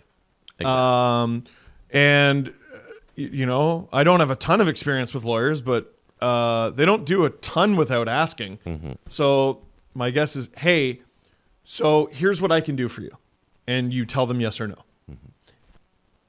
That's my guess as to what happened here. Hey, Stan, I can do this for you. And do you want me to do it, yes or no? He said yes.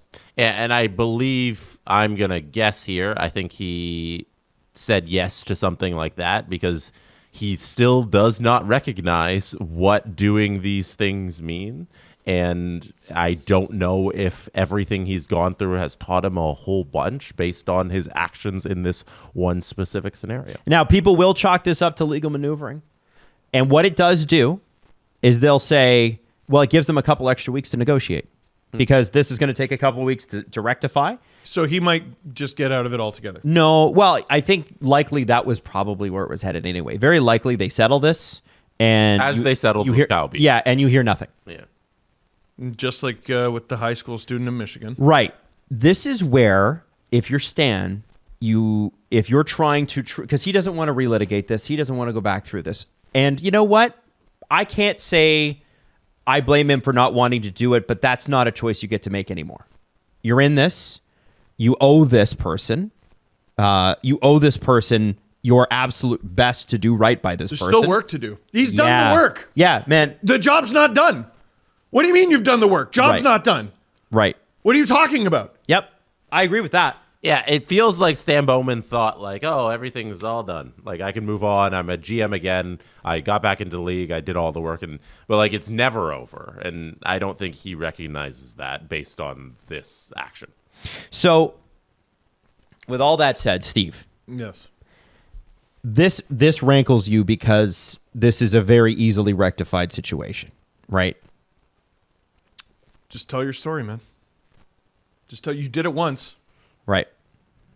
You did it once. And what concerns me is like he didn't come out and say, or his legal counsel didn't come out and say, he's already said everything there is to say, and that's represented in the Jenner and Block report. So for me, the reason he's being subpoenaed and they want to hear from him is he has more to say. I think there was more in the Jenner and Block report than the public saw. Remember, it was yeah, of course. Yeah, I'm willing to believe that. And I remember being so impressed with the Jenner and Block report. It was like, wow, this is really thorough. Mm-hmm. And I think they want to be prematurely done with this. Yeah. And they're not. It continues. Can I mention something I can't let go? Sure. I want to call this person out. I don't care. I'm going to call this person out because they said this publicly and they deserve it as far as I'm concerned. Kevin Lowe was a longtime player for the Edmonton Oilers, long-time executive for the Edmonton Oilers. Yep. He posted this on his public LinkedIn. Rick Westhead has a book coming out. In October, I think. I'm not sure. Something like that, yeah. So Jim Kite, who member of the Order of Canada, former player, he said something on his LinkedIn. Now, I haven't seen that.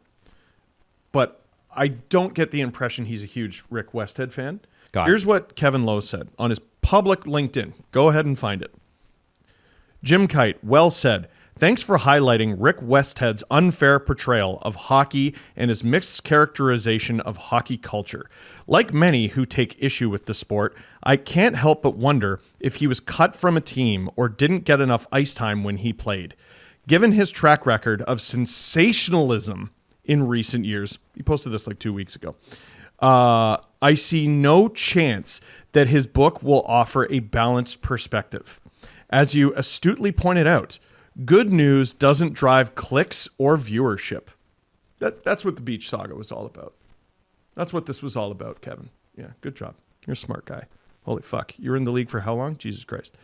For those fueling Westhead's one-sided narrative about our national game, consider one example of what he consistently leaves out of his reporting. While he fixates on the changes hockey needs, he has never acknowledged the significant respect education programs the Western Hockey League has implemented to support thousands of players and their families. Many of these initiatives have been endorsed by Sheldon Kennedy and his Respect in Sport organization for over a decade. There's a much bigger story here, one Westhead chooses to ignore. If you want half a story, enjoy the read. To quote the ever-popular Don Cherry, for all you bleeding hearts, I hope I'm wrong. Do you know how many people in hockey agree with that mumbling, head-ass nonsense? Again, who wrote this? Kevin Lowe. Kevin Lowe. Oh, Kevin Lowe. Okay. And Adam, you Steved that when you were like October, I think. Is it not October? When Steve was talking about the book and you interrupted just to talk about it becoming. Sorry, I was just trying to. My bad. It was a moment because you Steved. What do you mean that. Steved it? Hey, are we both mad at him? You criticize Adam by criticizing me. What? I'm sorry. This sport has a Everest hill to climb still. And everyone looks at 2021 as the reckoning and the beginning and end. Mm-hmm. I got news for you. You think what drove Rick Westhead's reporting of the Blackhawks scandal and the Team Canada scandal is he didn't get enough ice time growing up? You ought to be fucking ashamed of yourself. Go to hell. Piece of shit. I don't know how to handle that delicately. I think, or the insinuation that it's about clicks. I'm going to tell you something. TSN doesn't employ Rick because it's profitable. I don't think they're looking at Rick Westhead and going, he makes the kind of money that the Leafs do, the regional Leafs games do for us. I don't think they're looking at Rick and going, man, we can sell a ton of sponsorships. Right? They have him because he's a journalist who doesn't really, like Rick would be the first one to tell you, I don't really cover sports. I cover sports, but from this perspective. I know why men like Kevin Lowe don't like Rick Westhead, is he speaks truth to power, and Kevin Lowe is the power. Yeah.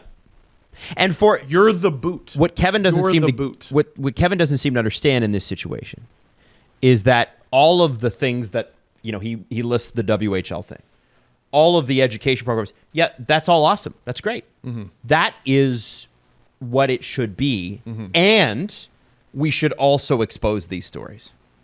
And Kevin, those programs get a ton of play. They come with the sport. It's part of what you sell parents on to get them to play in the league. So don't tell me that those things are overlooked. Clearly, there's an issue. There's been an issue. Hopefully, the issue doesn't continue. But there's been an issue. I don't understand why you wouldn't you say, hey, listen, the WHL does all these great things, and they do. But also for what does that have to do with anything? Yeah, why is the WHL even why are you even bringing them up? You keep pointing at all these bad things. What about good thing? Checkmate. It's not. What are you, a third grader? These issues are not plus minus. Do you know what I'm saying? Mm-hmm. It's not goal for, goal against here. And so yeah, I think all this is to say, bringing it back to Stan Bowman, this is going to be, as this continues, somewhat of a distraction. To what end, we don't really know. Mm-hmm. But I think that really bothered you.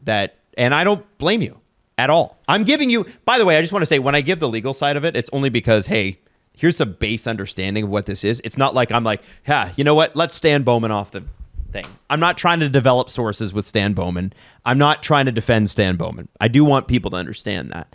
I'm trying to give some context. The emotion of it, completely understandable. Yeah, I listen. We followed this story so closely. I'm really proud of how we've followed this story over the years, and I don't blame people for forgetting details in this story. But people think it's over. It ain't over. It ain't over. Yeah. It wasn't one person. And that's Wasn't an uncomfortable fact, isn't it, guys? Like, it's uncomfortable that this shit still isn't over. We were talking about this. When did we have Rick on the first time? 2021 summer? 4 years ago, I think. Yeah. It's crazy that people like Kevin Lowe exist within the hockey community and the hockey game that are still actively fighting By the against- hundreds, Jesse. that are By the actively hundreds. fighting against Rick Westhead and the work he's trying to do, because he's just the one who said it publicly. There's tons of people who definitely feel that same way behind the scenes, and I'm glad you read that, because I hadn't read that before. That's Well, I haven't even read the Jim Kite one. That's very good to know about the people who work within this game. Yep. Some people. Some people. And hey, listen, that's a person that feels bold enough Yeah. to post that publicly on LinkedIn. That's crazy. Holy crap. Well, he's not. That is all, like, you know some people are like, I'm going to say the quiet part out loud. Like, you got to have confidence and you got to be real out of touch for that to be like, you know what? Click, send. Well, you got to That's be wild. in a really thick-headed, stupid echo chamber, which I think a lot of these guys are. That's the thing, is he's probably surrounded by people who, one, if they feel differently than him, they are going to not say anything, or two, they feel the same way and support his decision making. So there's people around Kevin Lowe who believe that. So he thinks he's in touch with what currently is in his environment, in his echo chamber, as you put it. Yep. So, yeah, not great. We'll leave it at that. Do we want to do the press conference? Yeah. Let's do it. I don't have the button. Did you like that? I did. Thank you. Yeah, the button was added after, so you sounded kind of ridiculous, Adam. That's so embarrassing for you. I don't know how you show your face in public after that. Well, what is it? We don't have to. No. So sorry. You were looking for something. The person Kevin Lowe was quoting, Jim Kite. So I haven't seen what he said, but member of the Order of Canada, NHL alumnus, educator. He was the first deaf player to play in the NHL. Really? Oh, wow. Yeah. Oh, I didn't know that. wow. He overcame a lot. Accessibility and inclusion advocate, proud honorary colonel of the 76th Communication Regiment. Mm-hmm. Yep. All No, right. Jim Kite, impressive guy. Absolutely. We got this from Grady_Bug. Grady said, Jesse, I've completed 3 goals off of my New Year's resolutions list. Should I give up and stop trying this year so I don't accidentally complete a 4th goal and lose my hat trick?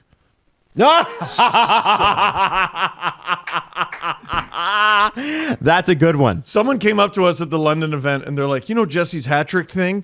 And I'm like, yeah. And he goes, he's right. And we go, what? I am right about that. No. Look it up. No.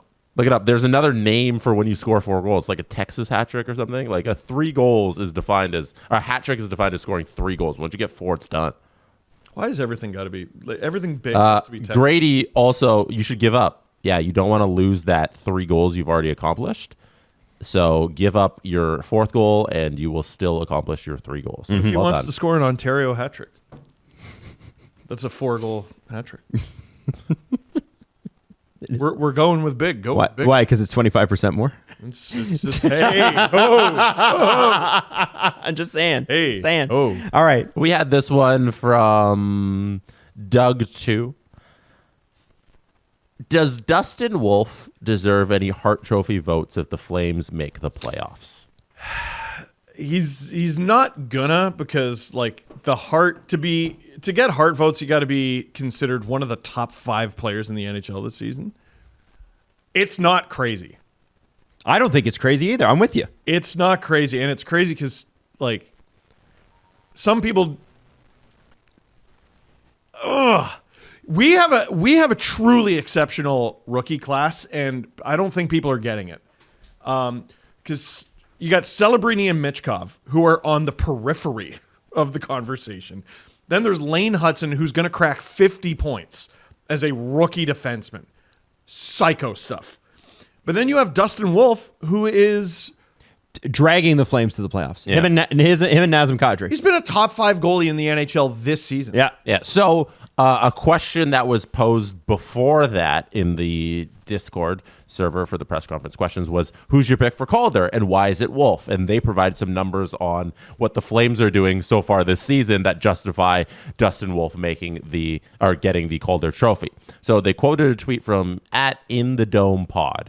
The tweet says 32nd in total goals for. Insane. 32nd in total goals all situation goals for. Unreal. 32nd in 5-on-5 goals for per 60. 32nd in all situation goals for per 60. 26th in 5-on-5 high danger Chances. chances. Is it chances? Yeah. I think so, yeah. Per 60. 24th in all situation high danger chances per 60. No one on pace for 60 points. No one on pace for 30 goals. Wow. Only 3 forwards on pace for 40-plus points in a playoff spot because of Dustin Wolf. That is numbers from the Calgary And Flames. it is the most important position in the sport. They have 0 scoring, but they have a top 5 goaltender. I think Wolf probably deserves the Calder if they make the playoffs, probably even if they don't. Hart Trophy votes probably out of the question, but Calder for sure for me. Lane Hudson is easily putting on a performance that would win him the Calder most of the time. But Dustin Wolf is doing something truly, truly exceptional. We haven't seen a rookie goalie this good in, couldn't even tell you the last time. A rookie? Yeah, like I don't even know off the top of my head. Like what last rookie came in and was this good besides just Joseph Wall.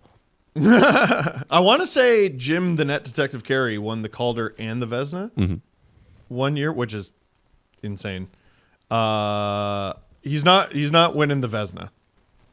You might get nominated, man. I don't know. I think I'd probably vote Dustin Wolf over Connor Hellebuck. I don't believe in Hellebuck's numbers. You're They the look a worst. little like translucent. Oh, stop it. I look at Hellebuck's numbers and I see right through them. Gee, it's Jesse. Who goes further than playoffs, Connor Hellebuck or the Leafs? Or Dustin Wolf. Fair. What if they go head to head? What if it's That's a situation where the world ends before anybody wins. Like, let's be honest. All right. They'll be playing and the world will explode. Dustin Wolf, his numbers on the season, 22, 12, and 5, a 9.15, a 2.53 GAA. I was watching Vancouver, Calgary the other night. What night was that? Tuesday night. And the broadcast had this one stat about Wolf that I thought was fascinating. In the 39, I guess it'd be the numbers shift by one game because it was said during the game. But so he's played 39 games so far this season. He's played in 25 one-goal games. That's Dustin Wolf. shit ton. Yeah. For 25 Holy or shit. 39 is crazy. That's nuts. In those one-goal games, he has 17 wins. Wow. Wow. So he's ice. He's just ice. Just fucking cold as shit. You want me to add to it? He's tied for the goalie lead in scoring. Oh, there you go. Him and Peter Kochetkov have 3 assists each, so 3 points. Get Yeah. you tied for the goalie. So, yeah, whatever that is, 17 wins in 25 one-goal games. No one on the Flames Unbelievable. scores. Not true. Dustin Wolf. 3 assists. Dustin Wolf has 3 points. And to think he's he's like very recent draft pick in terms of, I think, goalie terms in my eyes, 2019 draft pick. Wow. And you think about the pandemic for the 2020 and 2021 development ages and how many players out of that era are fucked because of it. Yes. And Dustin Wolf, somebody who's come and went through that. And 7th now rounder. Is he 7th? He oh, was yeah, 7th round. 214. 214th overall. He was nearly last. He was the 28th pick of the 7th round. Unreal. Wow. He's turning 24 in a couple weeks. 7th round draft pick very recently to be one of the best goalies in the league. Like, I just want to give him some kudos. No, I think you should. Yeah. I think you should. Dude. What do you got for Connor Connor who? Hellebuck? What do Never you heard got? of What do you got? Any cool stats? Where does he play? Winnipeg? Oh, I thought it was KHL or something. Probably don't know that because there's no Wi-Fi there, so he doesn't have any online presence. Yeah, I but know. he does play there. He sounds like an ECHL goal. You know? You guys are truly KHL terrible. somewhere. I love. You kidding me? I'm Connor Hellebuck's biggest fan. You could argue nominating Wolf for the Vezina this year. There's some very good candidates, though. Very good candidate. Hellebuck, depends on who you ask. Vasilevsky, Kemper, Thompson. Damn, but he's right there. .915 save percentage. Frig off. What else we got? 22, 12, and 5. This was a funny one because it features the greatest moment in pro sports history. Doug 2 said, what is a moment you'd like inducted into the Hall of Fame? So we get a moment out of the NHL history that should be in the Hall of Fame. So if you had to hang a picture of a moment, like your favorite moment that goes in the NHL Hall of Fame, Doug put an idea to get us inspired. Got it. Number 1, Marek Malik between the legs. Shut up. I hate this. Next question. That is my favorite moment in NHL history. That is my pick for the Hall of Fame moment. I want Marek Malik through the legs. Give me Dominic Moore having a breakaway without a stick. What? I don't remember that. It was in a Leaf game against the Canucks. So are these supposed to be good or bad? Our personal Hall of Fame moment. Personal Hall of Fame. Because I like spinning. the obvious one is Bobby Orr diving through the air after I scoring. don't want that. You don't want that. I don't Okay. want that nonsense. All right.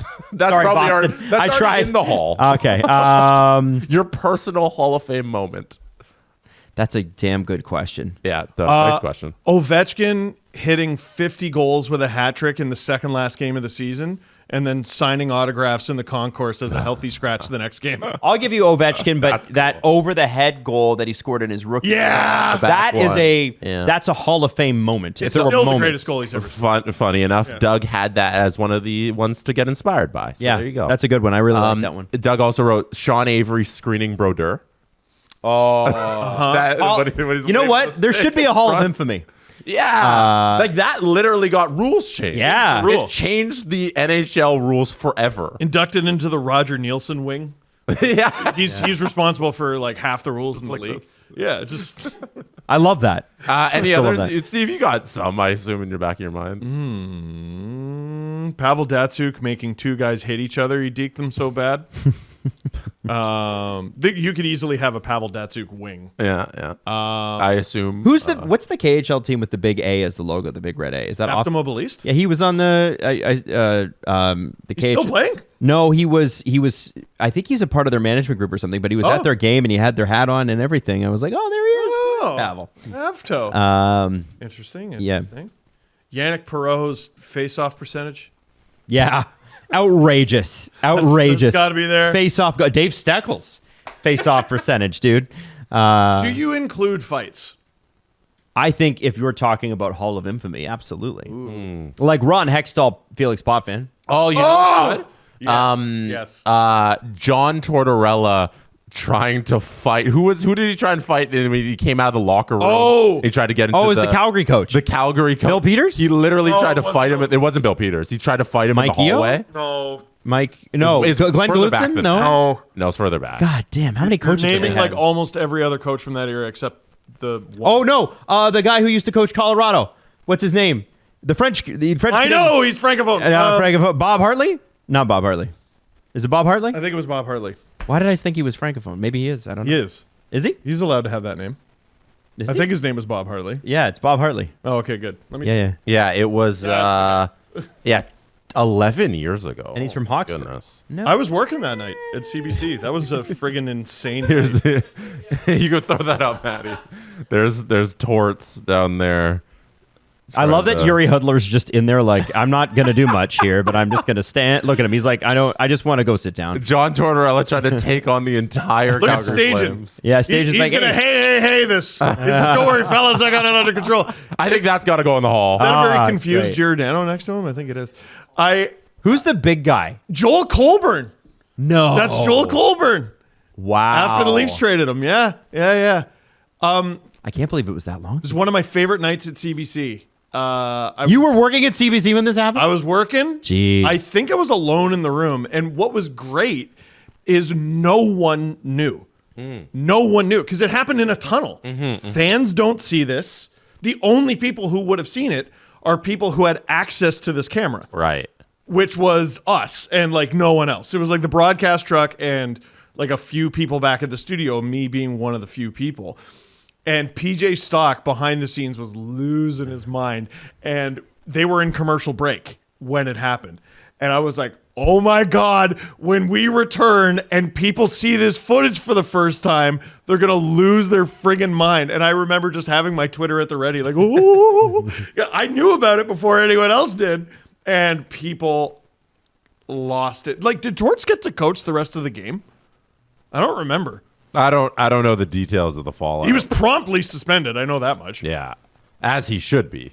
Yeah. Hey, it's Chris Tanev. Hey, There's so many cameos. Wow. Where's the Tanev one? There he is. Big Earn, Ryan McGrattan, Oh, Alex look at Burrows. young Chris Tanev. Whoa, does he have Young his and front handsome. teeth? Yeah. Zoom in on his teeth. Maybe. I don't How know. handsome.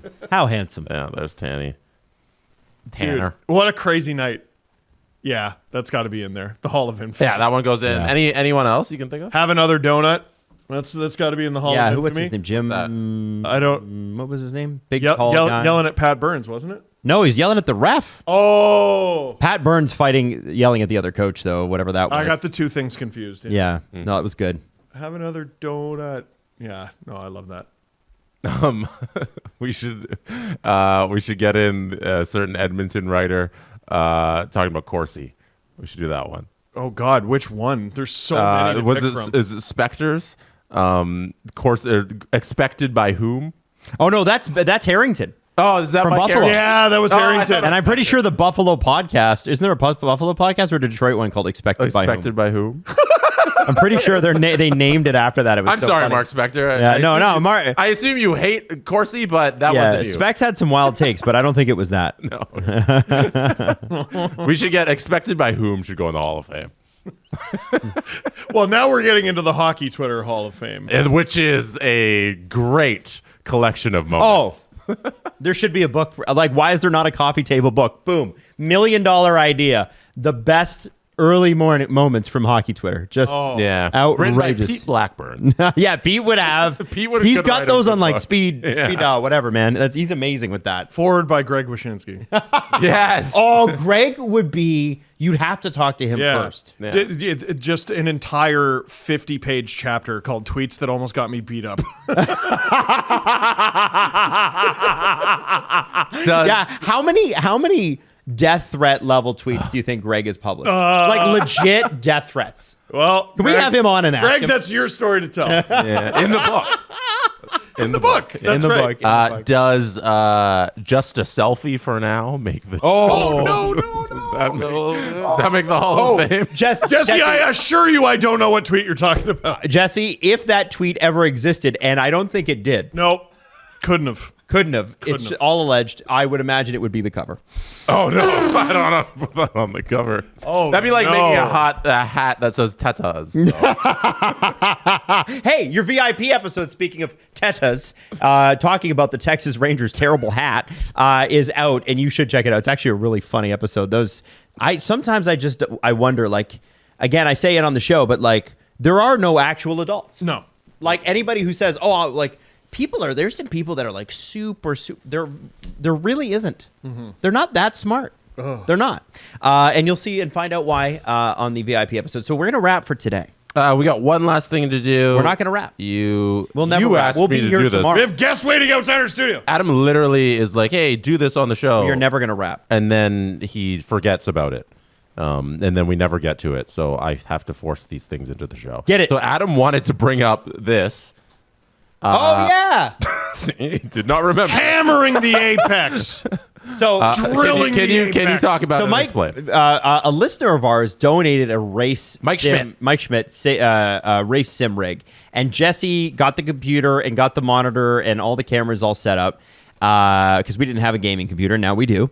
And Tim and I go through each track this season as a part of Nailing the Apex. So this is the Australian Grand Prix is happening this weekend. This is Melbourne. This is Albert Park, and Tim is using this race sim for the first time, and he says what's described there are dead spots on the sim. So meaning when you turn the steering wheel, nothing happens. And so Tim has had to come in several times. He's actually in the next room right now, still configuring this for a race car driver because it is a race car level sim. There are dead spots to Tim. Like, Right, I to us was it on wouldn't the matter. rig, and I was like, this thing is so hard. I don't get it. It's so fast. Yeah. And, like, to him, he's so precise because he literally was a professional driver. He can feel little dead spots in the steering wheel that, like, I don't know they exist. It's like Steph Curry bouncing the ball and it didn't bounce that one time. 100%. Yes. Same thing. So, yeah, for anybody listening right now on our YouTube channel, you can find, actually, I'll link it in the description. You can watch Adam and Tim doing the Melbourne track, as Adam just said,